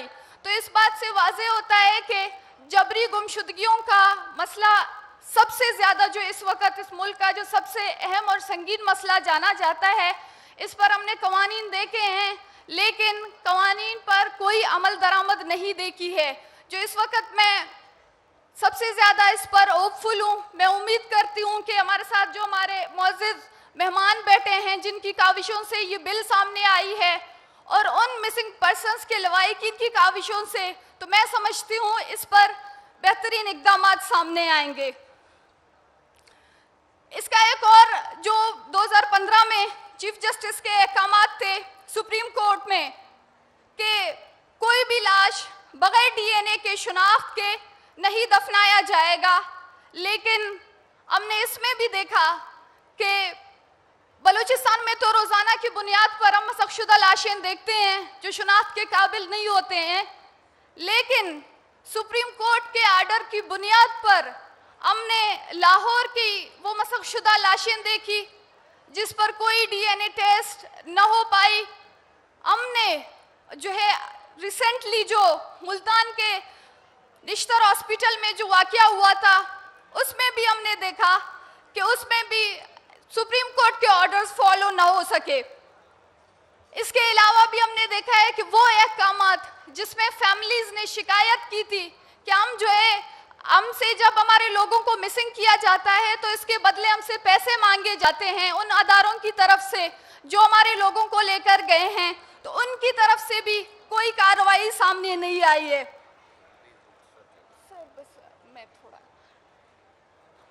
अभी मैं रिसेंटली बात करूंगी फेक इनकाउंटर्स के हवाले से जो बलूचिस्तान में आए दिन होते आ रहे हैं। 40 दिन पहले जब हमारी एक मुज़ाकरात हुई थी वफाकी काबीना कमेटी के साथ, जिसमें राना सनाउल्लाह साहब और आज़म नज़ीर तारड़ साहब आए थे, इसमें हमें यकीन दहानी की गई कि जबरी तौर पर गुमशुदा अफराद और ये तसलसल इसको अभी दोबारा रिपीट नहीं किया जाएगा। और ख़ास तौर पर राना सनाउल्लाह साहब ने इस मसले पर वाज़े अल्फाज में कहा कि जाली मुकाबले अब से नहीं होंगे, लेकिन मैं इसके बाद इस जो है मुज़ाकरात के बाद 5 फेक इनकाउंटर्स हुए हैं जिसमें 18 के करीब अफराद मारे गए हैं। तो हम समझते हैं कि जो हमारे पुरअमन मुजाहरे हैं, एहतजाज हैं, जो धरने हैं, जो हमारी कानूनी काराजोई है, इस पर रियासत हमें ये वाज़े तौर पर बता रही है कि जो है ये पुरअमन एहतजाजों की कोई मानी नहीं है इस रियासत में। हमने बतौर मुल्क के इस पुरअमन शहरी तमाम आईनी कानूनी तरीके हुकूमती कायम करदा कमीशन, अदालतों और कमेटीज़ के सामने पेश हुए हैं।